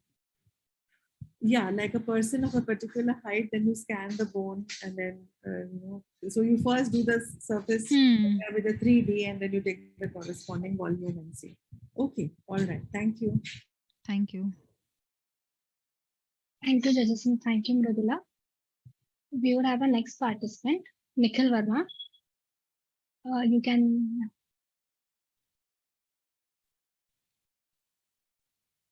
Good evening, everyone. Can you switch on your video? Yeah. Sorry. Good evening, everyone. I am Nikhil Verma from the King George's Medical University, Lucknow, and I am going to present my research, psychological analysis, clinical examination, and evaluation of various treatment options in patients with myalgia at a tertiary care center in India. Coming to the introduction, myalgia is a common disease with prevalence of 41 to 79% and can be memory or extra-memory, which includes chest wall pain and non-chest wall pain. The objectives of my study were to analyze the psychological status and to determine the effectiveness of various treatment options in patients with myalgia, which included topical NSAIDs, evening primrose oil plus vitamin E, tamoxifen, danazol, and ormeloxicillin. Coming to materials and methods, the randomized clinical trial was conducted at a tertiary care center in India, North India, during February to November 2021, and included females of all age group who presented to the OPD with either breast and or chest wall pain, and included pregnant women, those with history of drug allergy, and those who were lost to follow-up. The study progressed as follows. First, we analyzed the psychological status using a DAS-42 score, followed by clinical examination, which included whole breast examination, rollover test, pain assessment or VAS score, and management using the topical NSAID and other drugs described before. The results of my study were, the patients were divided into two groups, those with VAS score less than 4 requiring reassurance, and those with VAS score more than or equal to 4. Those with VAS score less than 4 who were followed up over the phone, and if they reported VAS score less than VAS score decreased by less than 50% were shifted into this group. Those with VAS score more than or equal to 4 were divided into 3 groups, with only chest wall pain requiring cold calciferol, those with breast and chest wall pain requiring cold calciferol plus treatment of breast pain, and those on breast pain were divided into topical NSAIDs and evening primrose oil plus vitamin E. Those on topical NSAIDs who did not respond, that is less than 50% decrease in VAS score, were shifted into evening primrose oil group. And if the several decrease response happened, then we shifted the patient to tamoxifen, danazol, and ormeloxicillin in that order. Results, there were 106 patients in my study with average age of 31.59 plus minus 10.52 years.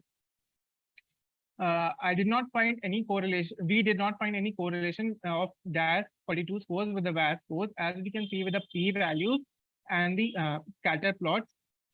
Similarly, we could not find any correlation with the DAS-42 scores and the duration of pain, as we can see with the p-value and the scatter plot. Coming to the results of the treatment, we found that approximately 29 out of 43 patients, that is 67.44% patients, responded to NSAIDs at the first line. One patient required surgery for fibroadenoma, and 3 out of the 13, that is approximately 25%, responded to evening primrose oil plus vitamin E as a second line. 8 required tamoxifen, and 2 required danazol. In the group with evening primrose oil plus vitamin E as the only as the first line treatment, there was 90.63% response rate, and others required tamoxifen and danazol. Those who required higher order treatment had a higher DAS score than those who responded to first line. From the study, the strength of my study was a good population size, and limitation was lost to follow-up. From the study, I inferred that reassurance was effective in 13 out of 15 patients, that is 85.7% patients. NSAIDs were effective as first line in 67.44% patients, and 25% responded to evening primrose oil plus vitamin E as second line, which was effective as first line in 90.60% patients. I concluded that there was no significant correlation between psychological status and pain score or duration. Those who needed extra higher order treatment had a higher average DAS score, and both topical NSAIDs and evening primrose oil plus vitamin E were found to be effective for management of patients at our tertiary care center. Thank you. Thank you, Nikhil. A common problem, and it's you try to look at the treatment options. What I'm not very clear is that, you mentioned this is a trial, whereas this looks more like an observational study of a particular protocol and you're reporting the outcomes. Is it a trial? So yes, it is a trial. We divided the patient into 2 groups and we randomly gave them the drug. No, how did you randomize? So we made shades of topical NSAIDs and this evening primrose oil, and the patient was allowed to select the shade, and ma'am prescribed that drug to the patient. May not be the best way, Asad, but if you show the flow chart again, I don't think that's very clear. You had multiple conditions, right? It's only yes. Only a subset of patients. So how many patients were in the trial? So 106 patients. Oh, that's and in the trial, sir, 75 patients. In the 75. So I think that's something that didn't come out very clearly. And you also had this, so somebody who did not respond to topical NSAIDs, you moved them to the evening primrose oil group. Yes, sir. So again, that's a little bit, I think tricky as to how it was done. And was this, if it's a trial, was the trial registered? Do you have any idea about CTRA? So I have registered, we had ethical approval. No, registration of a trial, which is the clinical trial registry of India. If it's actually a trial, that's what you're going to look at. Okay, fine. I think, that's it from my side. Ma'am. So what would you say is the main conclusion, and how would this, is it valid, or would you suggest any further study, or is it not worth studying further? What would you find? Ma'am, it is worth studying further. Ma'am, we actually calculated the sample size to be 80 and we actually got 106 patients. So we think that it should be a valid study. And my conclusion is that as per the literature, evening primrose oil is not as effective as NSAIDs, but I conclude that evening primrose oil is also effective, because we can see that 90.63% responded to evening primrose oil plus vitamin E as the first line. However, only 25% responded as a second line. So we cannot say that it is the best, but we can say that it is comparable to NSAID. What could be the reason? Ma'am, probably because of DAS scores, as we saw that those who required higher order treatment had a higher average DAS score. Okay. Here. All right. Okay. Thank you. Thank you, ma'am. Thank you, Joseph. Thank you, Nikhil. Our next participant is Pragyan Pratik.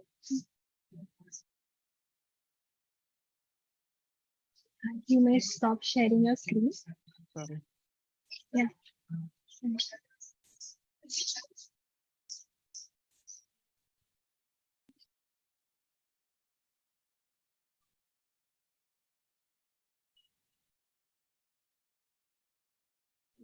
Again, you can start sharing your screen.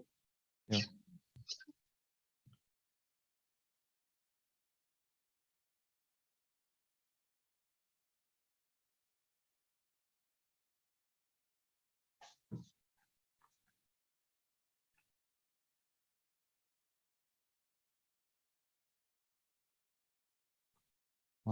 Am I audible and is the screen visible? Yeah, it is. Thank you. I'll start now. Good evening, everyone. Myself, Pragyan Pratik, and I'll be presenting to you a research paper entitled Operating Room Surveillance, a Concurrent Clinical Audit. Adverse surgical events such as wrong side surgery, retained foreign bodies, etc. are costly to the healthcare system and have led to many efforts to reduce their occurrence, such as WHO Surgical Safety Checklist, which is already in use by many hospitals, but an effective surveillance system is still missing in most of the ORs. Therefore, the use of audio, video, or complete data recorders, also sometimes referred to as surgical black box, is increasing. It not only provides a retrospective look into what went wrong, but also plays a role in surgical training of residents in a teaching hospital like ours. The two main objectives are to evaluate the types and frequencies of interruptions in the OR and to study the impact on duration of surgery.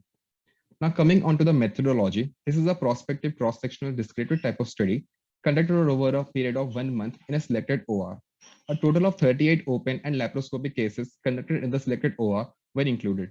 After obtaining ethical clearance, an audit team was formed and an internet protocol camera connected to the Wi-Fi was positioned with a clear view of the operating table, anesthesia station, and the door.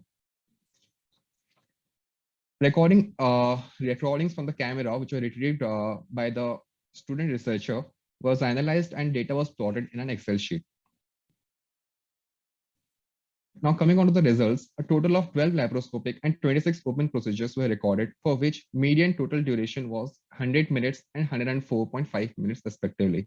Next, we compare OSAT scores between consultant, senior consultant, and a resident, which was rated by team members of the audit present inside the OR. OSAT score, or Objective Structured Assessment of Technical Skills scoring system, is used to rate a surgeon's technical skills, and maximum score is 35.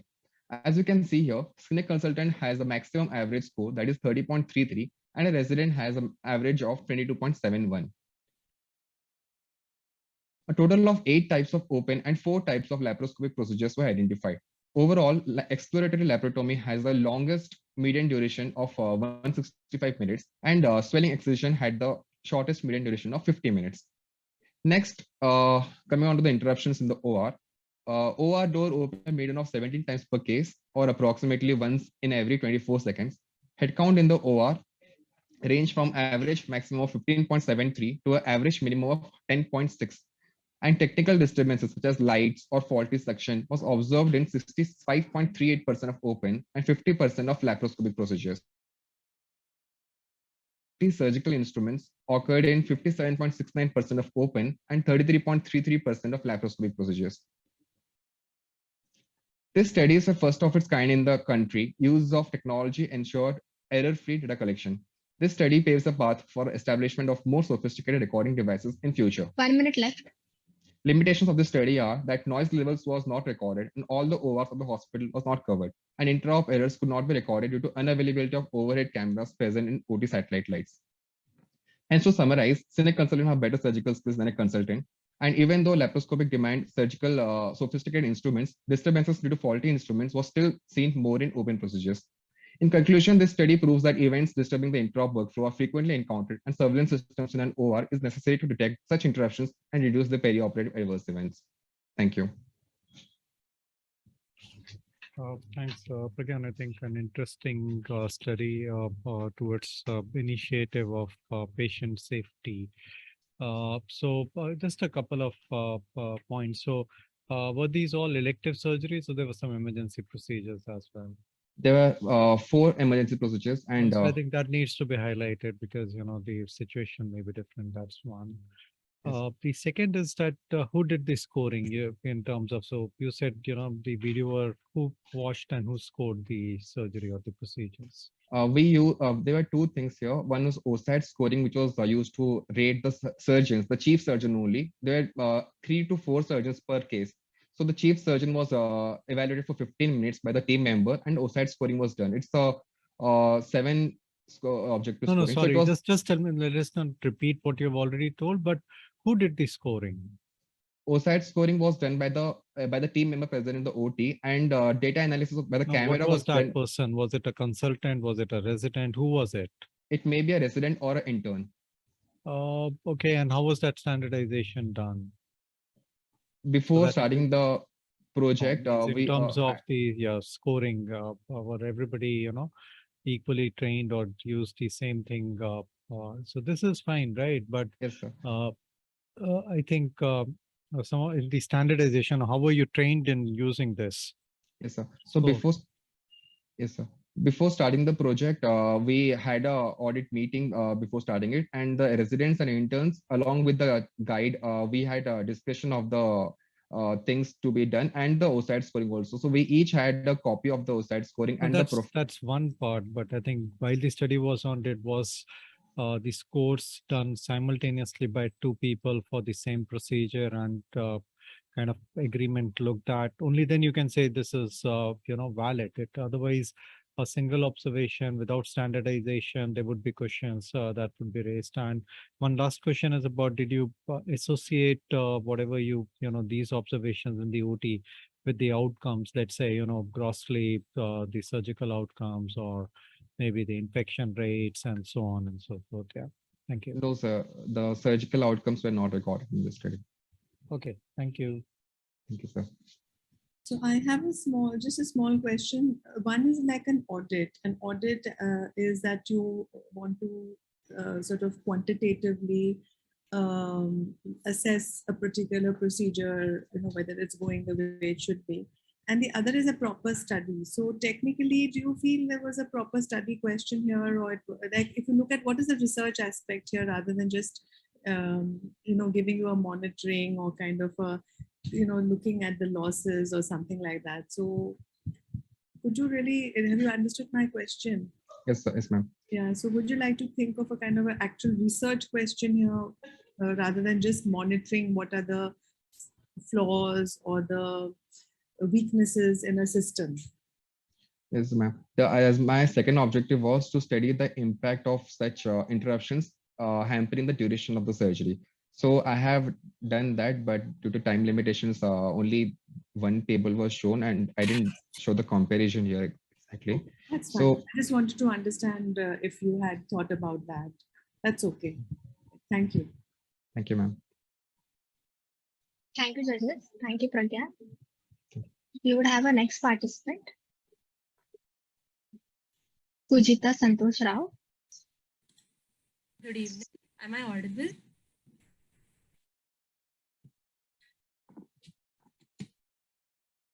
Am I audible? Yes, you are audible. May I begin? Yeah, you can start sharing your PPTs. Yes.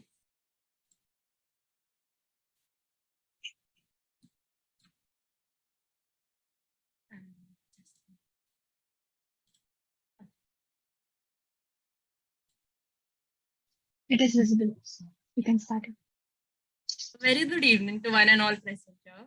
Today, I, Pujita Rao, will be presenting the findings of my cross-sectional survey, which was about correlating the adverse events following immunization, which is AFI, with COVID-19 vaccination with the lifestyle of individuals.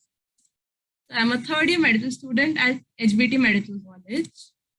Tremendous turmoil and global impact caused by the COVID-19 pandemic has led to accelerated development of vaccines against the coronavirus. An important factor for vaccine acceptance are the adverse events which follow immunization. Studies have documented that health behaviors synergistically interact with stress to have a direct association with vaccine response. Thus, it would be interesting to assess whether individual lifestyle and behavior alter the response to COVID-19 vaccines. So, we made the study the primary objective to estimate the correlation between AFI and formal lifestyle predators in the general Indian population. And secondarily, we correlated AFI with age. So we conducted a cross-sectional epidemiological survey in June 2021. Vaccinated Indians above the age of 18 years passively reported on a Google form questionnaire, which consisted questions regarding demographics, lifestyle habits, and AFI experience, which were recorded in terms of number and duration. The simple lifestyle indicator questionnaire, which we use to assess lifestyle, provides equal weightage for each of the components of diet, exercise, smoking, alcohol consumption, and stress. A higher slit score indicates a healthier lifestyle. So we use these methods for statistical analysis. Now coming to the results, our final cohort consisted of 577 respondents.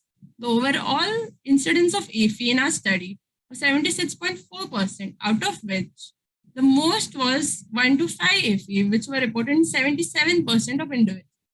The most frequently reported AFI was redness, followed by pain, swelling, and fever.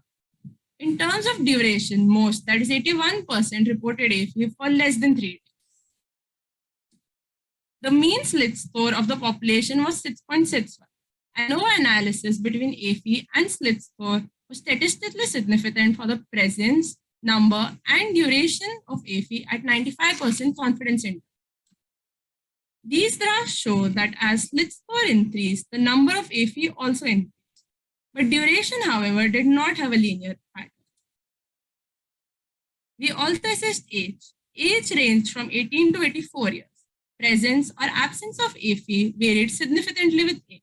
So did the number and duration of AFI. Age was lower in respondents with a higher number of AFI. However, the correlation of age and duration did not have a linear pattern. 1 minute remaining.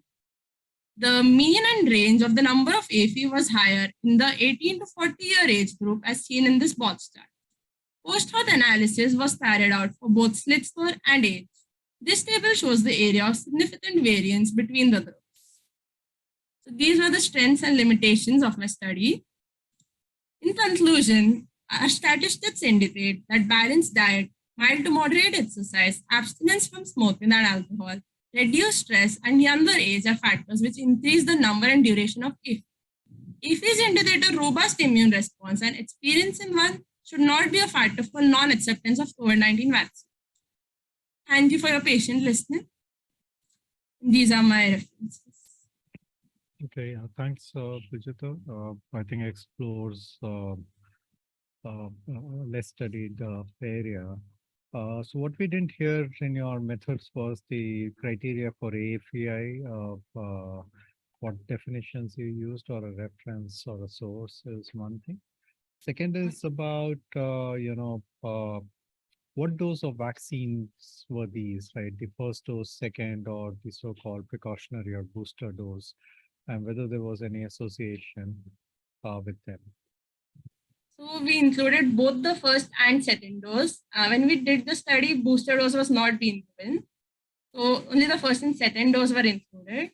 And as AFE, we included all the unwanted and undesirable symptoms. No, I think, yeah, that's right. But, there are certain standard definitions that are available. And for a study purpose, that's what would be required. There's a, in terms of the occurrence of the adverse events, there may be a difference after dose 1 and dose 2 in the same individual, right? So I think that's something that you should analyze once you go back to your data set. Yeah, I think that's what I would say. But I think the some of the side effects and all are subjective, right? Yes. And to say that it's only the immune system which is affected by the lifestyle and therefore you have more side effects or less side effects, I think that's not the only pathway. So one needs to look at that socioeconomic status. Many other things are going to be playing a role, right? So keep that in mind when you try and analyze this a little bit more. Thank you. Thank you. I had similar questions because since you're talking about lifestyle, then what was your hypothesis as such? My hypothesis was that more adverse events were seen in people who had a better immune response, and a better immune response was present in people who had a healthier lifestyle. So that was the only thing, because then would you say that there is a flaw now having had this discussion? Because it's not as you have, would you think that there could be a flaw in this hypothesis? What could be the possible sort of, maybe you didn't think it through, or maybe if you look at it from another aspect, can you just think what could be one possible weakness in this way of thinking? Yes, ma'am. In my survey, I had other factors also, like gender was there, type of vaccine, all that was also there, but I divided it into 2 parts. So it's not present in this presentation. Yeah, because I think you assume that adverse events are related to a hyperactive immune system. That's the basic weakness. And maybe you need to redefine the point if that was what you wanted to show. Then you have to select only those indicators which are suggestive of a hyperactive immune response. Yes. Okay. All right. Thank you. Thank you. Thank you, Douglas. Thank you, Pujita. We would move on to our next participant. That is Ritvik Nivaragi. Hello, am I audible? Yeah, you are audible. Yeah. Good evening, everybody. You can start sharing your screen. Yeah.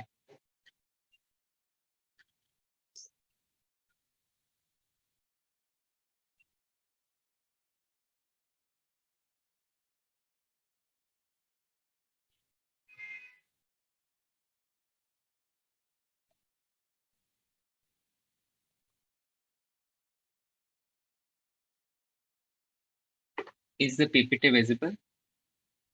Yes, it is visible. Okay.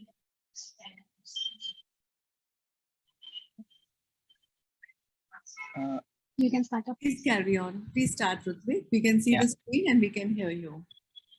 Okay, ma'am. The title of my study is Alpha-1 acid glycoprotein and mean platelet volume in neonatal sepsis.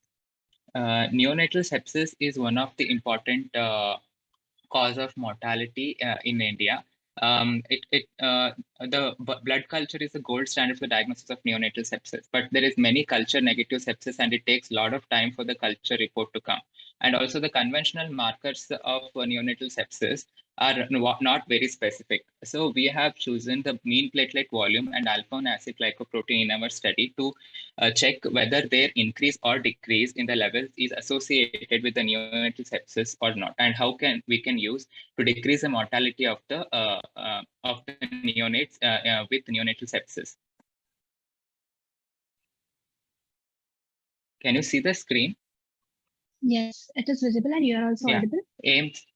Aims and objectives of my study is to assess the serum levels of alpha-1 acid glycoprotein in neonates with sepsis, and to evaluate the mean platelet volume in neonates with sepsis, and to compare the levels of both in both the study groups. Our methodology of this study is a case cohort study with sample size of 56 neonates. We have divided these 56 neonates in group 1 and group 2, and we have taken the neonates whose gestational age is of greater than or equal to 34 weeks.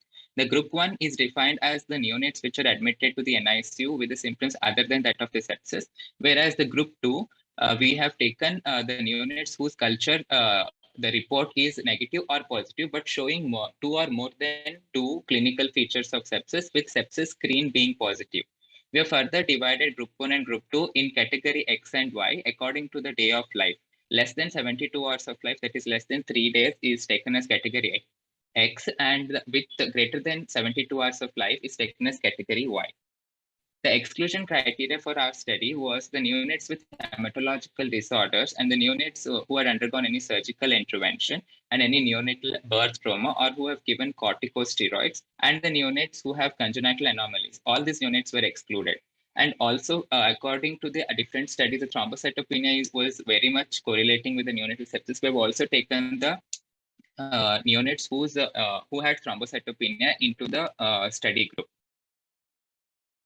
We have used a nephelometry immunoassay for the determination of the serum alpha-1 acid glycoprotein, and the Beckman-Coulter Unicell DHX 800 machine, which uses flow cytometry as a principle for the estimation of mean platelet volume, which is routinely done. Our results are as follows. There was no statistical significance between group 1 and group 2 in regard to gender, gestational age, birth weight, and day of life of the neonates. However, we got a very higher statistical significance where the levels of alpha-1 acid glycoprotein in group 2 were more than in group 1, with a sensitivity of 74.1 and specificity of 69%. There was no statistical significance in mean platelet volume. We have got a statistical significance in category Y, showing the late onset sepsis is more associated with the raised alpha-1 acid glycoprotein. The strength of the study, it's a cost-effective study, and there is a significant association of raised alpha-1 acid glycoprotein neonatal sepsis. Limitations being of less sample size and no distinguish between term and preterm, and the trauma and anomalous babies were not included. This our study concludes that alpha-1 acid glycoprotein associated with neonatal sepsis, and there is a more association in late onset sepsis than early onset sepsis. And this study demonstrated that alpha-1 acid glycoprotein can be used in the sepsis screen along with the other established parameters. Thank you. Okay. Thank you, Rutvik. So Yes. neonatal sepsis is a diagnosis is a challenge, and so what was your contribution to this study? What all components were you involved in for this study?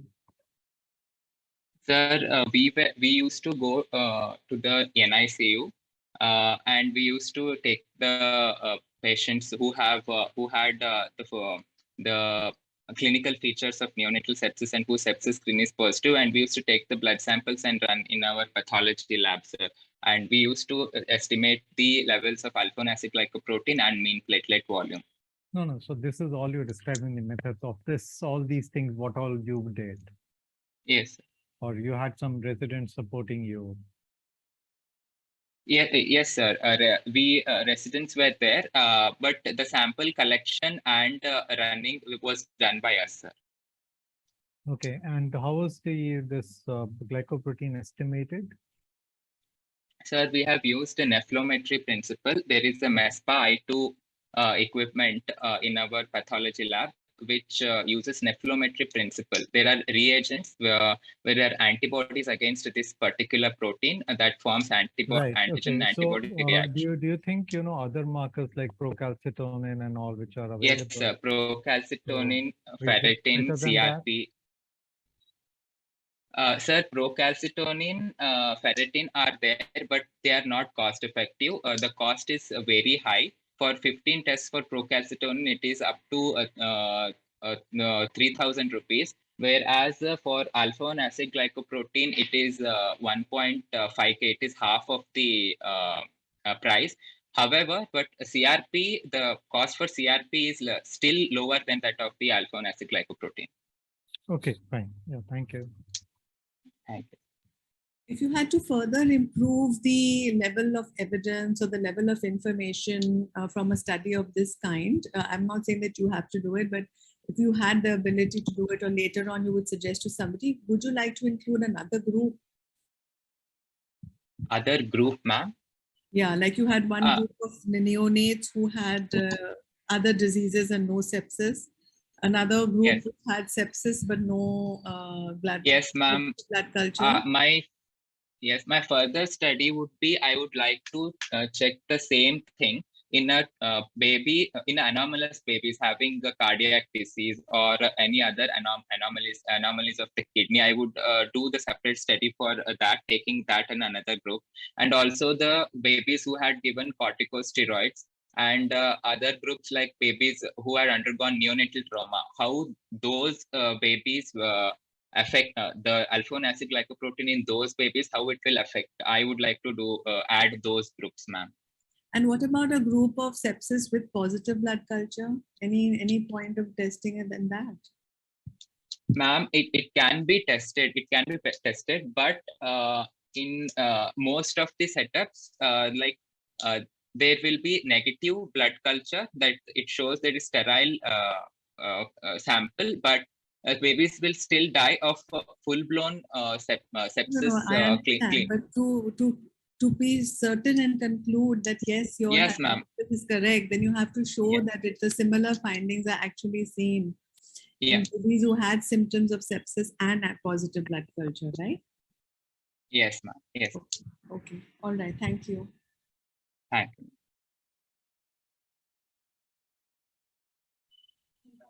Thank you, judges. Thank you, Ritvik. We would have a next participant, Kiran Kuchna. Am I audible? Yes, you are audible. You can start presenting your screen.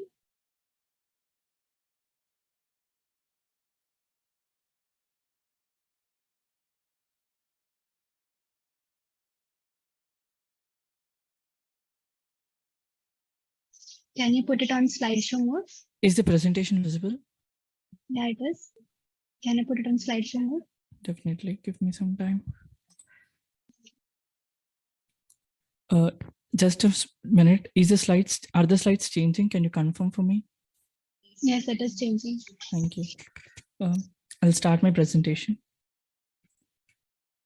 Good evening, everyone. I'm Kiran Kuchna, final MBBS Part 2 student from Kakatiya Medical College.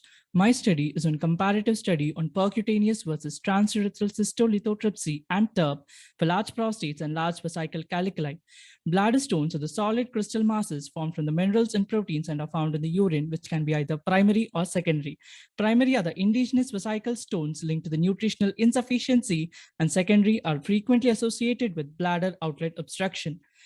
The bladder stones is one of the most important complications of the enlarged prostate, which warrants surgical management. In the previous half century, there was a remarkable revolution in the surgical management of these bladder caliculi, ranging from blind introduction of a crushing forceps into the bladder to open surgical removal or extracorporeal lithotripsy. Currently, the minimally invasive procedures such as the extracorporeal shockwave lithotripsy, transurethral cystolithotripsy, and percutaneous suprapubic cystolithotripsy have become the management choices. Our study is mainly aimed to determine the safety and efficacy of the combined percutaneous cystolithotripsy versus transurethral cystolithotripsy and TURP in patients with large prostates and large vesical caliculi. For this, a prior institutional ethical clearance was taken and a prospective comparative study was conducted from October 2019 to November 2021 in the urology department of a tertiary care center. On purposive sampling method, we got 40 patients. They were randomly chosen based on the inclusion and exclusion criteria of patients of greater than 40 years with prostatic volume greater than 50 ml and aggregated stone size greater than 3 centimeters with individual size greater than 1 centimeter, and patients with less than prostatic volume less than 50 ml are excluded from the study.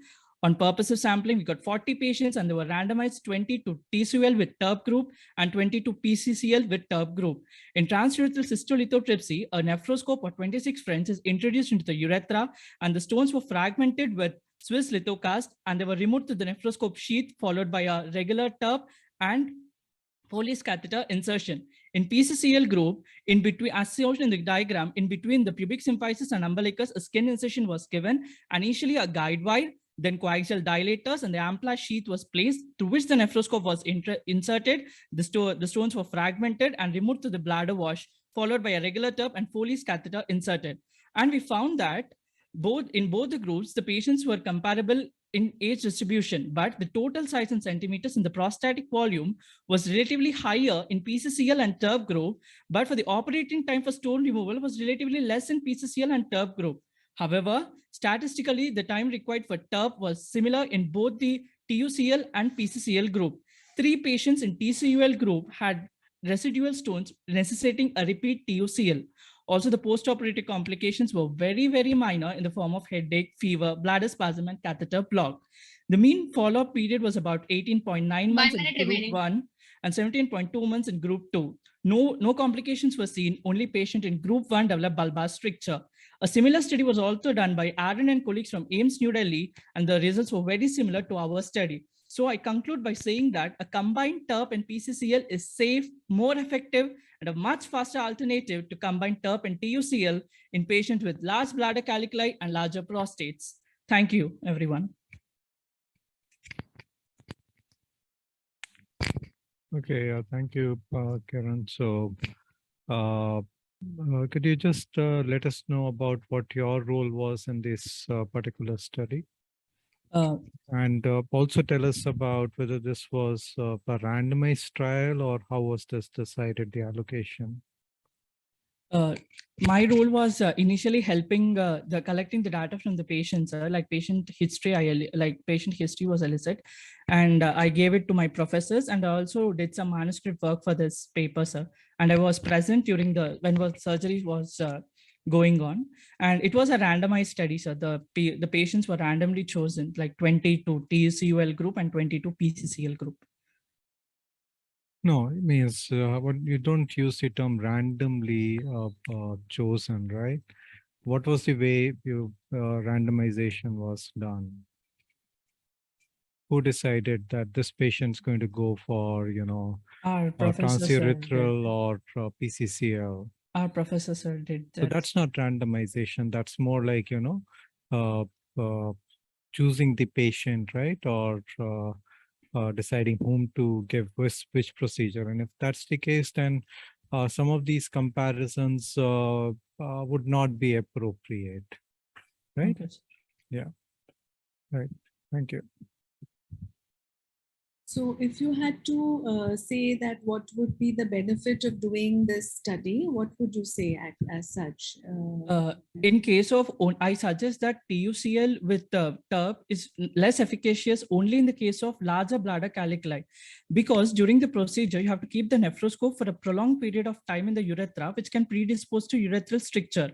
Also, in your to prove this point, what would be a good study design if you had to start and prove this point? Can you think of a good study design to show it? Because you already decided that something is better. Yes, ma'am. So would be a good study design to further prove that? Like using a large sample size would be a greater, like more confirmative. Okay, or maybe you only take patients with a larger stone and then you compare the two techniques. Yes, like similar size of the stones can also be compared in both the techniques.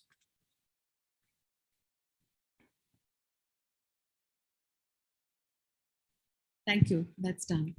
Thank Okay, you. thank you, Kiran. Thank you, sir. Thank you, judges. Thank you, Sir Kiran. We would have a next participant now, Soumya Shah.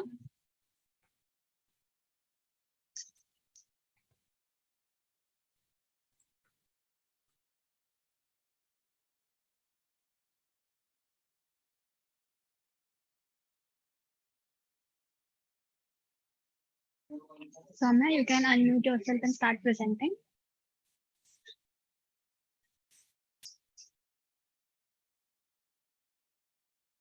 Yes, just one. Yeah.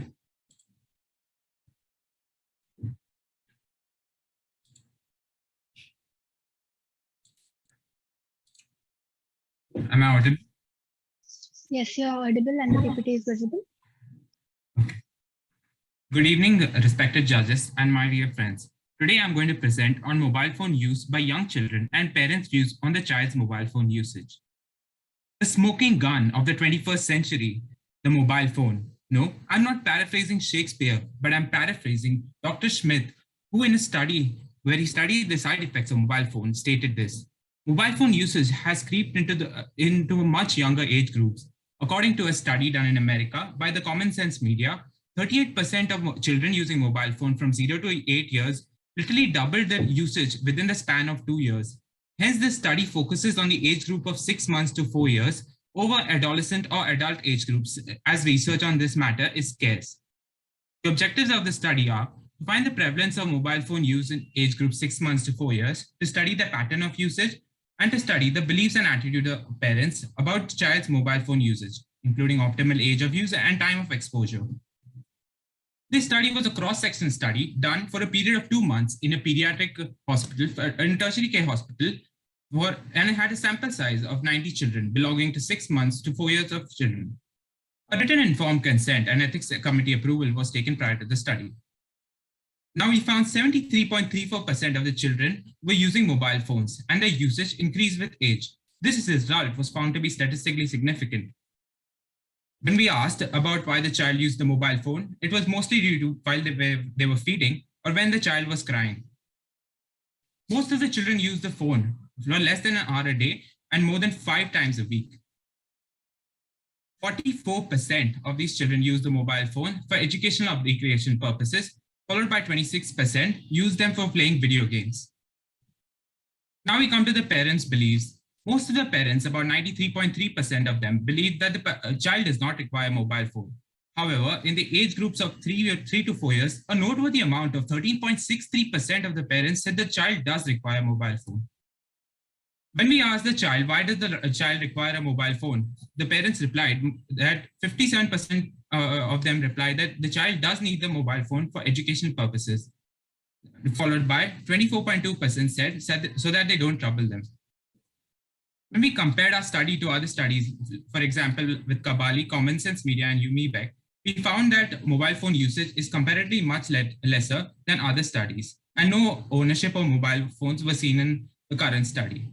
However, shockingly, usage in a week, when we compare to the other studies, in this study, children use mobile phones for more than 5 times a week. When we asked about their parents' beliefs, in the current study, most of the parents believe that the child does not require the mobile phone. However, shockingly, in the studies done by Northwestern University, parents said they were not concerned with the issue. And the study done by UMIBEC, the mothers replied, 53.3% of the mothers replied that the child does require the mobile phone. The pros and cons of the study are, that the study is more focused on younger age groups. It takes into account the parents' beliefs, which is a major factor at this age group in influencing the child's mobile phone use. The cons are, it does not explore the side effects of mobile phone use at this age. It has a recall and selection bias, a small sample size. Also, it does not take into account exposure by other media devices like the television. In conclusion, I would like to say there is a high prevalence of mobile phone use in 6 months to 4 years of age. Further studies on adverse effects on prevalence are required. Role of parents is crucial in interventional measures in regulating the child's phone usage. Pediatricians should take a history of mobile phone usage, and guidelines should exist for digital media use in India. These are my references. I would like to thank my mentor, Dr. Varsha Phadke, and ICMR for accepting this project. I would like to thank the judges for listening, and I'm open to questions. Thank you so much.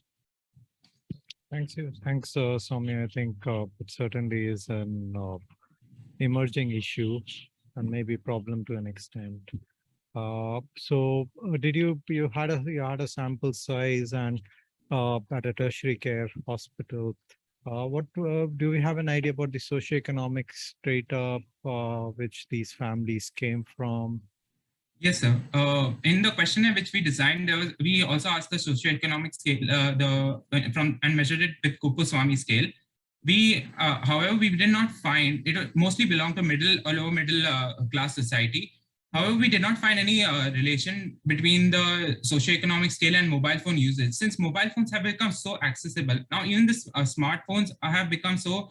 Soumya, the issue is that this refer only to a smartphone usage or any mobile phone usage?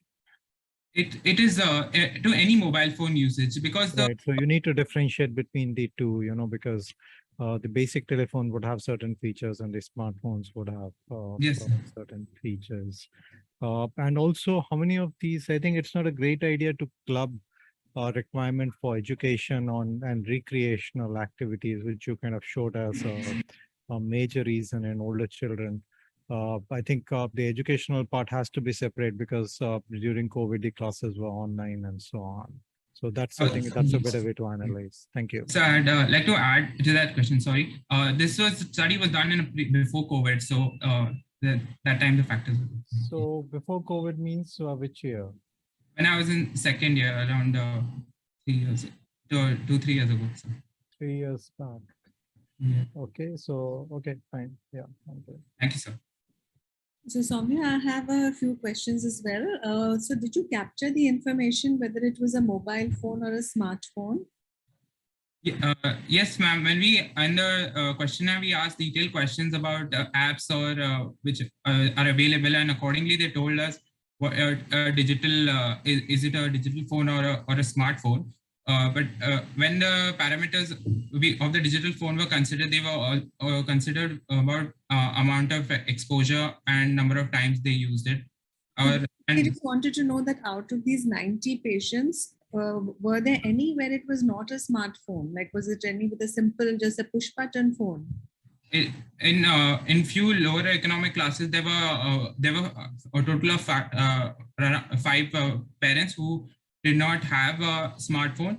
Since they resorted to these push button phones, and they resorted to other media devices, but since this was not the topic of this. No. So in these 5 families which were included, they had a push button phone, but there was a screen, right? Because yes, there was a screen. Yes, ma'am. So there's a screen which shows something or the other. Yes, ma'am. Yes. So there was a screen.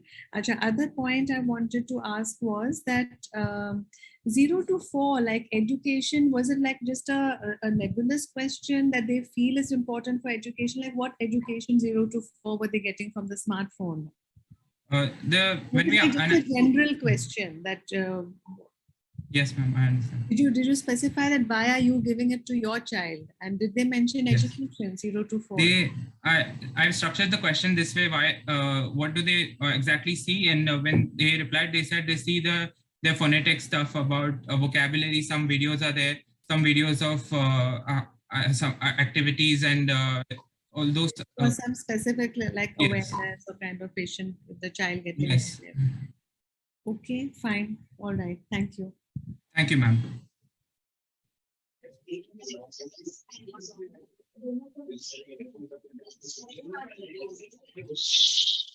So with that, Soumya, you can leave. Thank you so much. Yes, ma'am. Thank you. And Vaishnavi, before you call the next person, in my Excel sheet, there is a mismatch. Like, for example, the name of the person and the project is something else. So I'm giving it according to the name of the person. And there's one Raghav Lakshmi who has been missed. It's in my list before Sai Kumar and after Rutvik. Raghav Lakshmi. So I don't know. So it's leading to a little bit of difficulty. I should not be giving it in the wrong box, but just remember that, okay? All right. Thank you.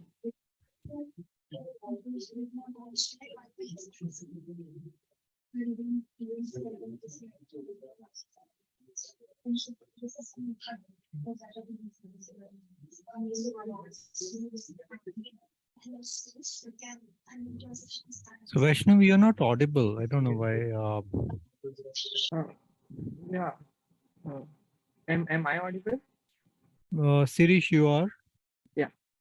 So no, Vaishnav is not audible to me. As well. Okay, fine. I think you share your slides and start presenting. Okay, sir. Just a minute. My slides visible? Yes, they are. Please. Yes, they're visible. Just go to slideshow, please. That's Okay. right. You can start. Good evening, respected judges. I am Shirish Rao. I am a final year medical student from St. James Medical College and KM Hospital. Today, I'll be presenting an evaluation of our college's Student Research Council, Aspire. The study is entitled Effectiveness of Aspire to Empower Undergraduate Medical Students Towards Research, a Prospective Interventional Study. We live in an era of evidence-based medicine. Hence, UG students must be exposed to research right from the start, and they must be exposed to practical aspects of research and try to get involved in research. However, the MBBS curriculum lacks such modules to teach them the practical aspects, and the workshops and the courses which are available online are mostly theoretical. So this makes UG research a completely extracurricular activity in which the UG students has to put in their own efforts to try and study whatever is available apart from their own hectic schedule. On this background, our College Research Council, Association for Support and Propagation of Innovation, Research and Education, ASPIRE, was established, and its self-evaluation was undertaken so that we form a competent department which has a long-lasting impact and make a model which other medical colleges can also adopt. So we conducted this study with an aim to assess the change in research knowledge, attitudes, motivation, and practices of undergraduate students brought about by the activities of Aspire. So we undertook a prospective longitudinal study starting from February 2021. It has been undertaken for 2 years, and at present I am presenting you the results of 1.5 years of evaluation. So the sample size was estimated according to the formula, and considering the dropout rates and non-participation rate, a required sample of 100 was required, but we approached the entire batch of 2020 of first year students. So the complete enumeration was done. So 113 students consented to participate in this study, after which a research knowledge test was administered right at the beginning of all the interventions, post which interventions were done for around about 1 year, after which 92 participants completed the post test for knowledge as well as the retro pre-questionnaire for attitude, motivations, and skill. We have also at present assessed the number of projects which have been undertaken by the UG students in the past 1.5 years. So the tools used were biomedical research knowledge test, which was an objective test given to the students, which was in MCQ type format, of which scoring was done out of 30. Retro pre-questionnaire was provided, which included Likert scale to assess attitude, motivation, and skill development. Post-session feedback form was provided to students after each of the sessions which were conducted. And lastly, now we have assessed the number of students who are involved in research and the studies which are undergoing using research practices and project questionnaire. Today, I won't be able to present the results of extent of involvement and quality of the research which have been undertaken by the students. These questionnaires have been developed and evaluated under the Department of Pharmacology, Clinical Pharmacology, and Community Medicine. The analysis of the entire study was done using Microsoft Excel and JASP software. 1 minute remaining. So these interventions were as follows, in which a peer-based teaching was done, journal clubs in which novel interventions such as peer-based teaching was conducted, and this was the one of the most one of its kind database in which students can see which kind of projects are available to them. So results were such that there was significant increase in knowledge for each of the module as well as overall knowledge over the whole year. Attitudes the attitude towards research was significantly increased, especially in terms of scope of research as a career and making it a part of academic curriculum. Motivation was increased such that students wanted to do research to contribute to the world's knowledge and impact it and explore their skills beyond academics. And skills were significantly increased to a very good effect size, such that their skills of research ideation, protocol writing, data collection, statistical analysis, abstract writing, and manuscript writing were significantly increased. Apart from that, soft skills were also increased. Research projects increased up to like 50% since last 5 years. And okay, so I will conclude by.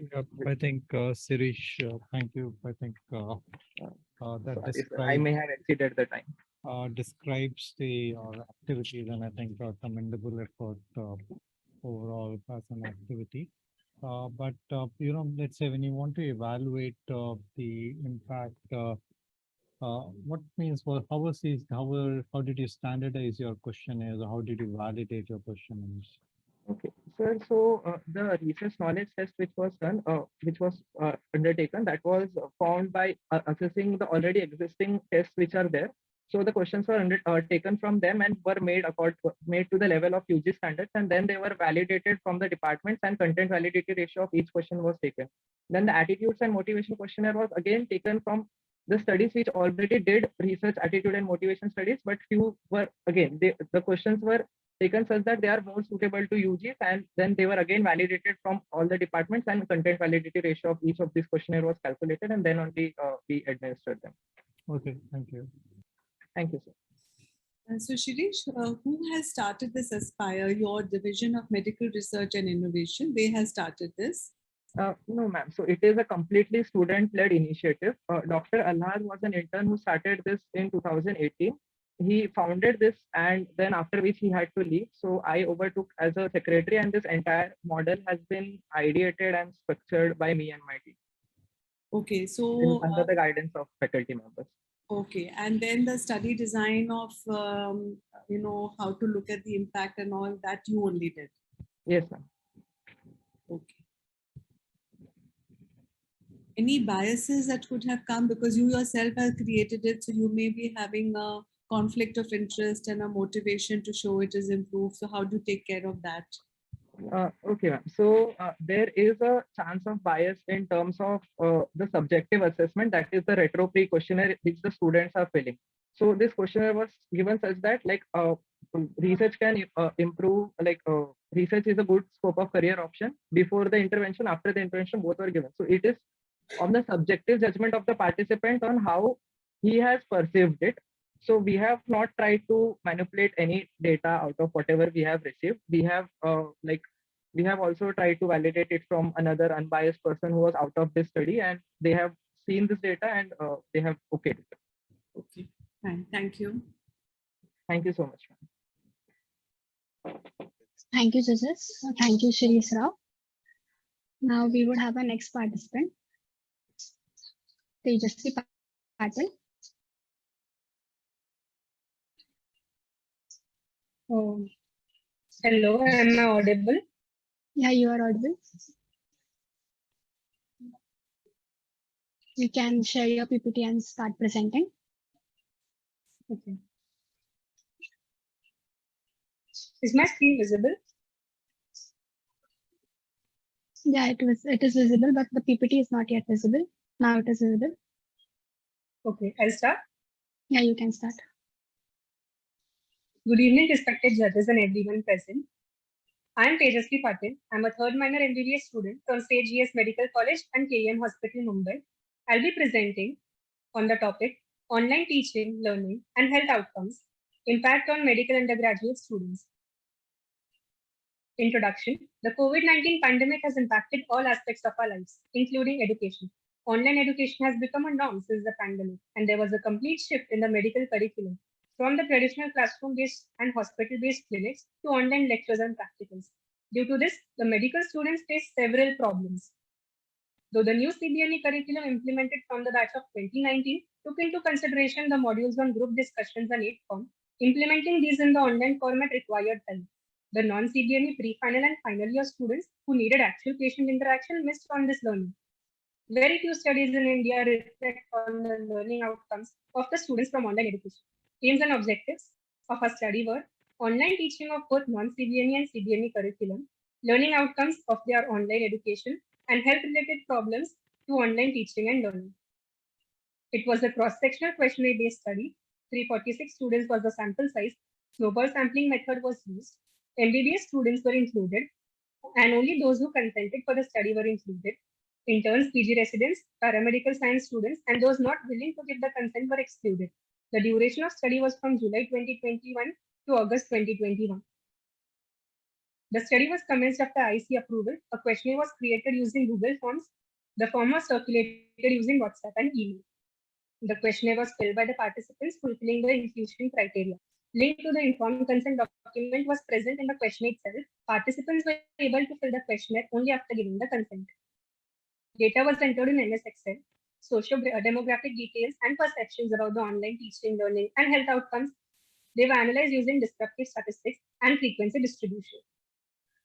The results. First, we saw the common perceptions of online teaching. 66% of students had no exposure to online teaching prior to the pandemic. Out of the total participants, 43% found online teaching convenient, 34% did not, 23% were unsure about the same. 100% students said they missed on the clinical postings. 89% were unsatisfied with the online classes, and 68% said that there was inadequate teaching being done. Advantages noted were resources were saved. It also saved time, and one could learn at their own pace. 2% people said that there were no benefits noted. Learning outcomes of attending online education, they were categorized into knowledge, practical skills, and communication skills. Knowledge domain, 19% students were able to recall most of the information, but 40% disagreed. Practical skills, only 13.5% students were able to grasp the practical skills. Communication skills, 28.5% students felt they would be able to establish rapport, but only 23% were confident to talk to a patient. Health outcomes consisted of somatic disturbances, sleep disturbances, depressive symptoms. Also, 15% students had suicidal thoughts. Strength of the study, several studies exist for the perception of online teaching, but very few reflect upon the learning outcomes. And there was no Indian data available on the perception of online teaching program. Limitations, a research was done in an urban medical college. So perception of students in rural places could be different. Implications, poor execution of medical knowledge and demotivation among medical students was observed. All these issues need to be strongly addressed as these are the future killers. Conclusion, students were dissatisfied with online teaching, learning outcomes were affected. Hence, though teaching happened during the pandemic, online education imparted revealed lacunian health effects. Thank you.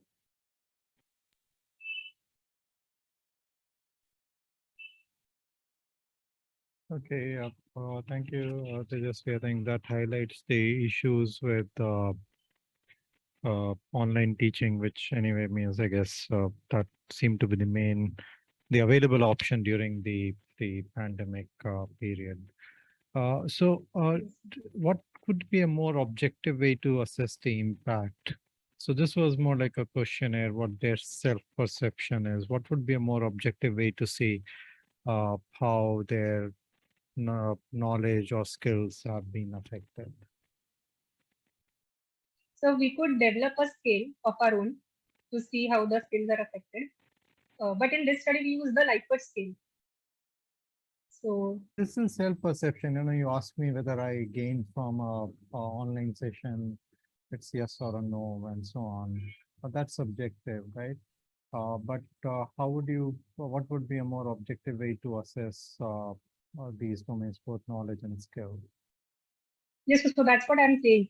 We did a literature search and we saw that there were no existing scales to see the perception of students for online education. So development of a new scale for it could be a more objective way to see the perceptions. Okay, thank you. Thank you, sir. If you had to further improve the knowledge gained from this, what other thing could you do? One is you said you can have a scale, and anything else further that could be done to have better understanding about it? Were there no benefits? None of them found any benefit? Yes, ma'am. I enumerated the benefits. Some students felt that resources were saved, like people who travel through trains. So time was saved, money was saved. Some of them said that house is a more comfortable place. So they could stay at home, those who stay in So to hostels. understand this aspect better, what are the other aspects which are not getting captured, which you would like to do in future, if you can think of any? It could depend upon so many other issues, no? And one could also compare with non-medical students. How? Yes, ma'am. Comparison studies could be done with non-medical students. And also then the personality Also, type and the study type, study pattern type, studious. also in future, ma'am, a retrospective study can be done. Like the students who were not a part of the online education, we could see Yes. Okay. Got it. the outcomes. Right. Thank you, ma'am. Thank you. Thank you. Thank you, judges. Thank you, Tejasvi. Thank you. Yeah. Ma'am, I have like made the sheet proper now. You can once check it. Ma'am, you are mute.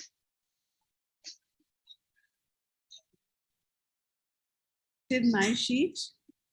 Yes, ma'am. It's properly edited now. Okay. And also, we are sorry more for than the 20, inconvenience. aren't there more than 20? There's a Raghav Lakshmi, and after Tejasvi, then another 2, 3. Yeah, actually, there is a space left in between because the sequence was modified later. They had some work in between, so we had modified the sequence. We are just left with 2 participants now. Okay. Thank you, ma'am. Fine, thank you. But you have not, you just corrected that topic, na? The names and the marks are exactly as they were. Yeah, it's like the same. Yeah. Thank you. We would have a next participant now, Utkarsh Arora.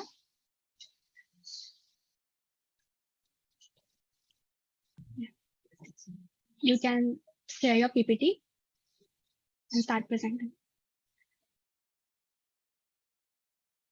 Is my screen visible to everybody? Yeah, it is visible. You can put it on slideshow mode and you can start. Okay. So good evening, judges. Today I, Utkarsh Arora, am here to present my paper on the effect of anxiety, stress and depression on hypertension and diabetes during the COVID-19 lockdown period in Faridabad, a cross-section study. So the SARS-CoV-2 pandemic has wreaked a havoc in the entire world, and it does not need any introduction. On 11th of March 2020, the World Health Organization declared COVID-19 a pandemic, and my study was conducted between 19th to 30th June 2020. Further, as we can see at the bottom of the screen, there is a picture which appropriately describes how people felt during the lockdown. People felt tired, people felt angry, people felt confused. We came across this photo from CDC, which helped us get into the research proposal that the mental distress in the form of anxiety, depression, or stress causes a large number of non-communicable diseases such as heart failure, hypertension, diabetes mellitus, and heart attack. So, coming to my objectives, we wanted to study the anxiety, stress, and depression in general population in Faridabad, and further compare it with the mental distress felt by the people who have pre-existing hypertension and diabetes. We also wanted to compare the effects of this mental distress on blood pressure and blood sugar level aggravations between patients with pre-existing hypertension and diabetes to those without these conditions. Coming to the study proper, my study was a cross-sectional observational study. A pre-designed, pre-tested online questionnaire was circulated, and the internal consistency as the reliability was calculated using the Cronbach's coefficient alpha. All the responses that we received were then transferred to IBM SPSS software, and multinomial regression was carried out to determine the association between the various dependent and independent variables. The results that we had a total sample size of 1,002 people. In this slide, we can see that prevalence of moderate to severe stress, anxiety, and depression was seen highest among the people with pre-existing diabetes mellitus when compared to the people with pre-existing hypertension. Keeping the p-value of less than 0.05 as statistically significant, we found a good association between various demographic variables and the mental distress. The various demographic variables include low family income, the gender female, unemployment. Further, participants suffering from severe mental distress experienced aggravation of blood pressure levels close to almost 7 times more than with participants with low mental distress. And similar trends were also seen in blood sugar aggravation levels. 1 minute remaining. Further, participants had 4.25 times more aggravation of their blood pressure if they had pre-existing hypertension. Coming to the strengths of my study, to eliminate the confounding bias, we had undertaken multinomial regression, and to eliminate the selection bias, we had adopted the snowball sampling method. The limitation of my study was that we needed an active internet connection and people who know how to read and write to fill the Google form. While concluding my presentation, I would like to share it that COVID-19 had a huge effect on mental health, making it one of the most important major comorbidities during the COVID-19 pandemic. Now, as the positive caseload has decreased, we should shift our focus to the mental health. Further steps to be taken include reproducing this type of study in various other cities so as to understand this relationship between blood pressure aggravation, blood sugar aggravation better. And further, the healthcare system of India needs to focus on the upcoming problems. Thank you. Okay, yeah, Utkarsh, so you're from this medical colleges in Kakinada, right? Correct, sir. And you did the study in Faridabad. Correct, sir. How come? Sir, I actually reside in Faridabad and my college is in Kakinada. Yeah, but during the how did lockdown you period, start? Yeah, I mean, how did you start with that, even though snowballing and sampling and so on? So initially, your study had ethics approval? Yes, sir. Okay. So initially, I had contacted our community medicine professor and he helped me prepare the questionnaire. We had based the questionnaire on the DAS scale, the Depression, Anxiety, Stress Scoring Scale, so as to understand the depression, anxiety, and stress felt by the individuals. Further, sir, we had started circulating this in my friends group because I have grown up in Faridabad. Along with me, my co-author Chetna, she also resides in Faridabad. So we had a lot of contacts. Further, it was limited to Faridabad by the help of taking the addresses as well, so that we know that we removed all the other individuals who did not reside in Faridabad. Coming to a large number of social groups that my parents are also active in, they also helped in the snowball sampling method. Okay, I think that may, well, that may be one part, but, just trying to do it predominantly amongst the people whom you know, in a way to start with also, possibly may introduce some kind of biases and the response rates or otherwise. Anyway, yeah, thank you.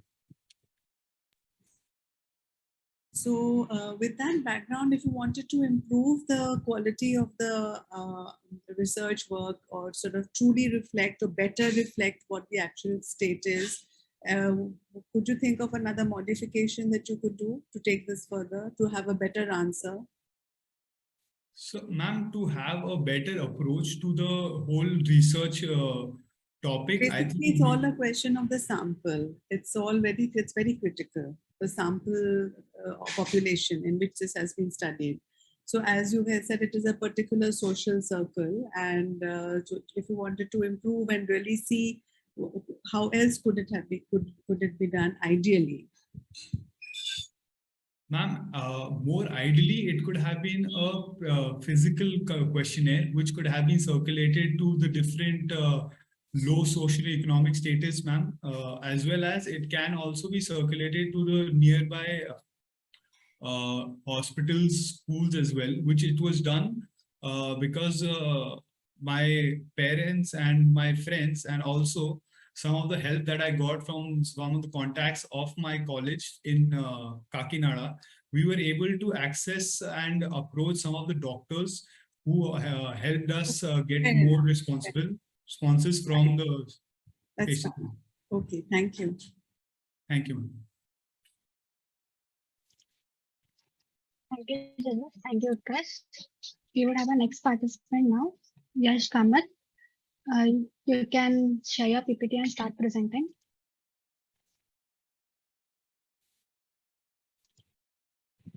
Okay. Is my screen visible? Yes, it is visible. Okay. You can put it on slideshow mode and start. Yeah, it is. Okay. Good evening, everyone. Today I'm going to be presenting outcomes following different antibiotic prophylaxis in patients undergoing ventral hernia repair. So what are ventral hernia? They are basically weaknesses in the anterior abdominal wall to which their abdominal contents might protrude out.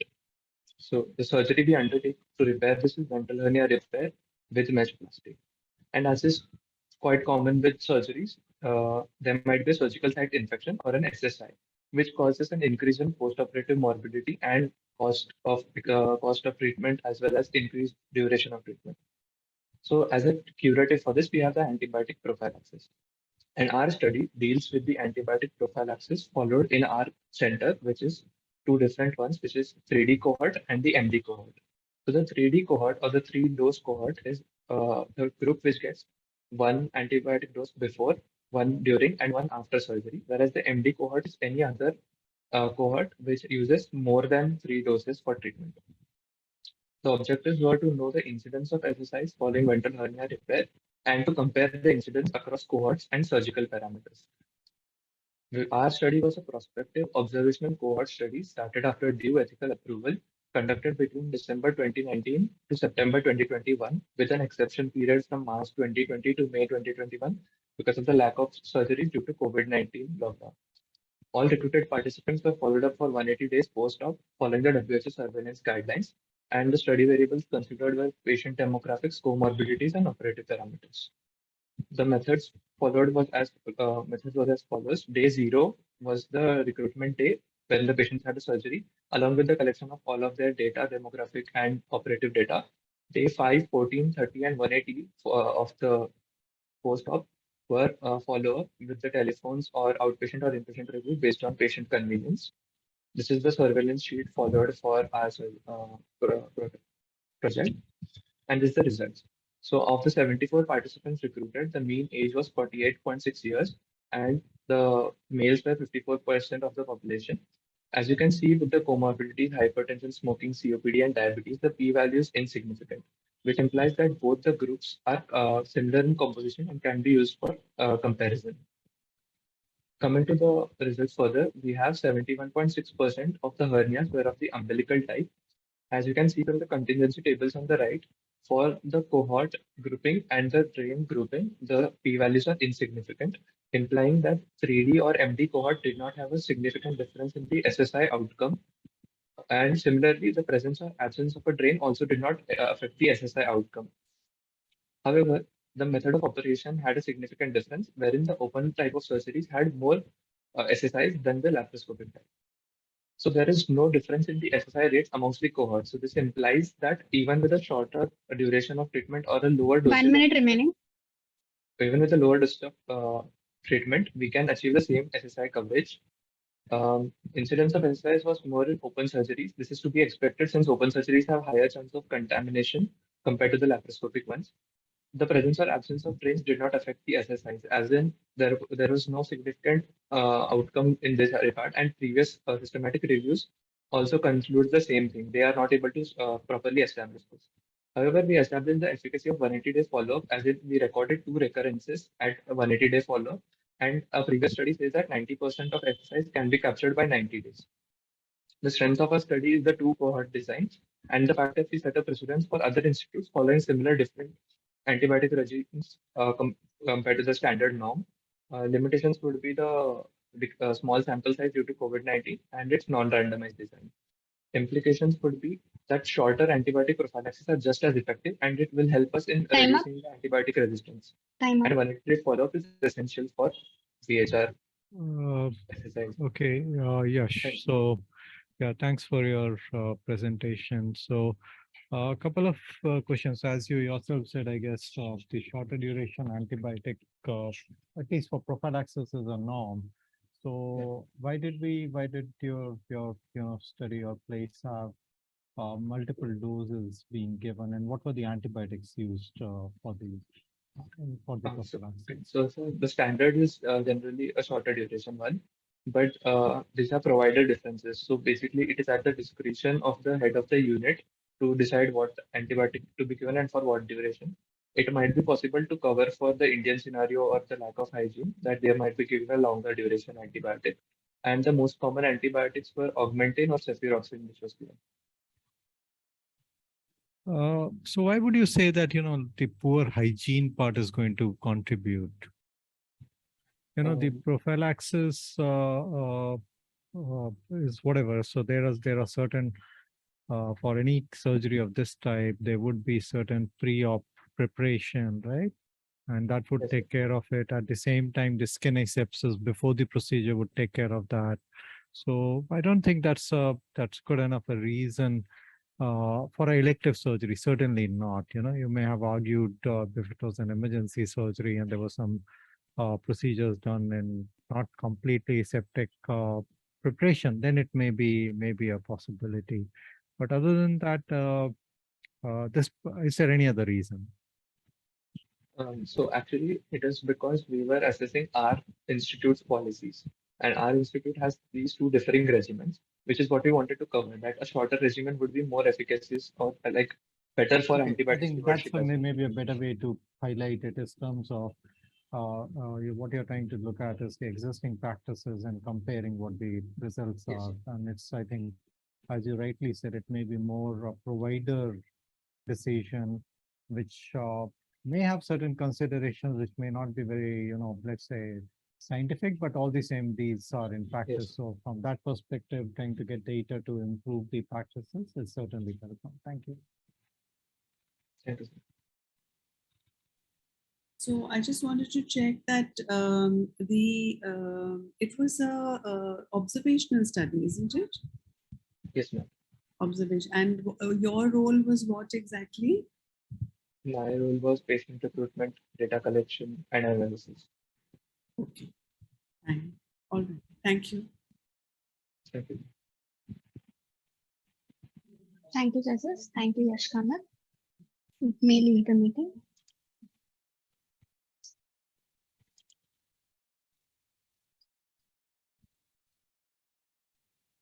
Judges, we are thankful for your time. Like, it was grateful having you here in the meeting. Thank you for the opportunity. There was a little bit of an issue, though, that some of them have done it with other people and other people have done it totally on their own. So in future, you need to think about this because the criteria for including, that's one little bit of an issue here. Okay, ma'am. Yeah, thanks, Vaishnavi. I think commendable effort. I think having these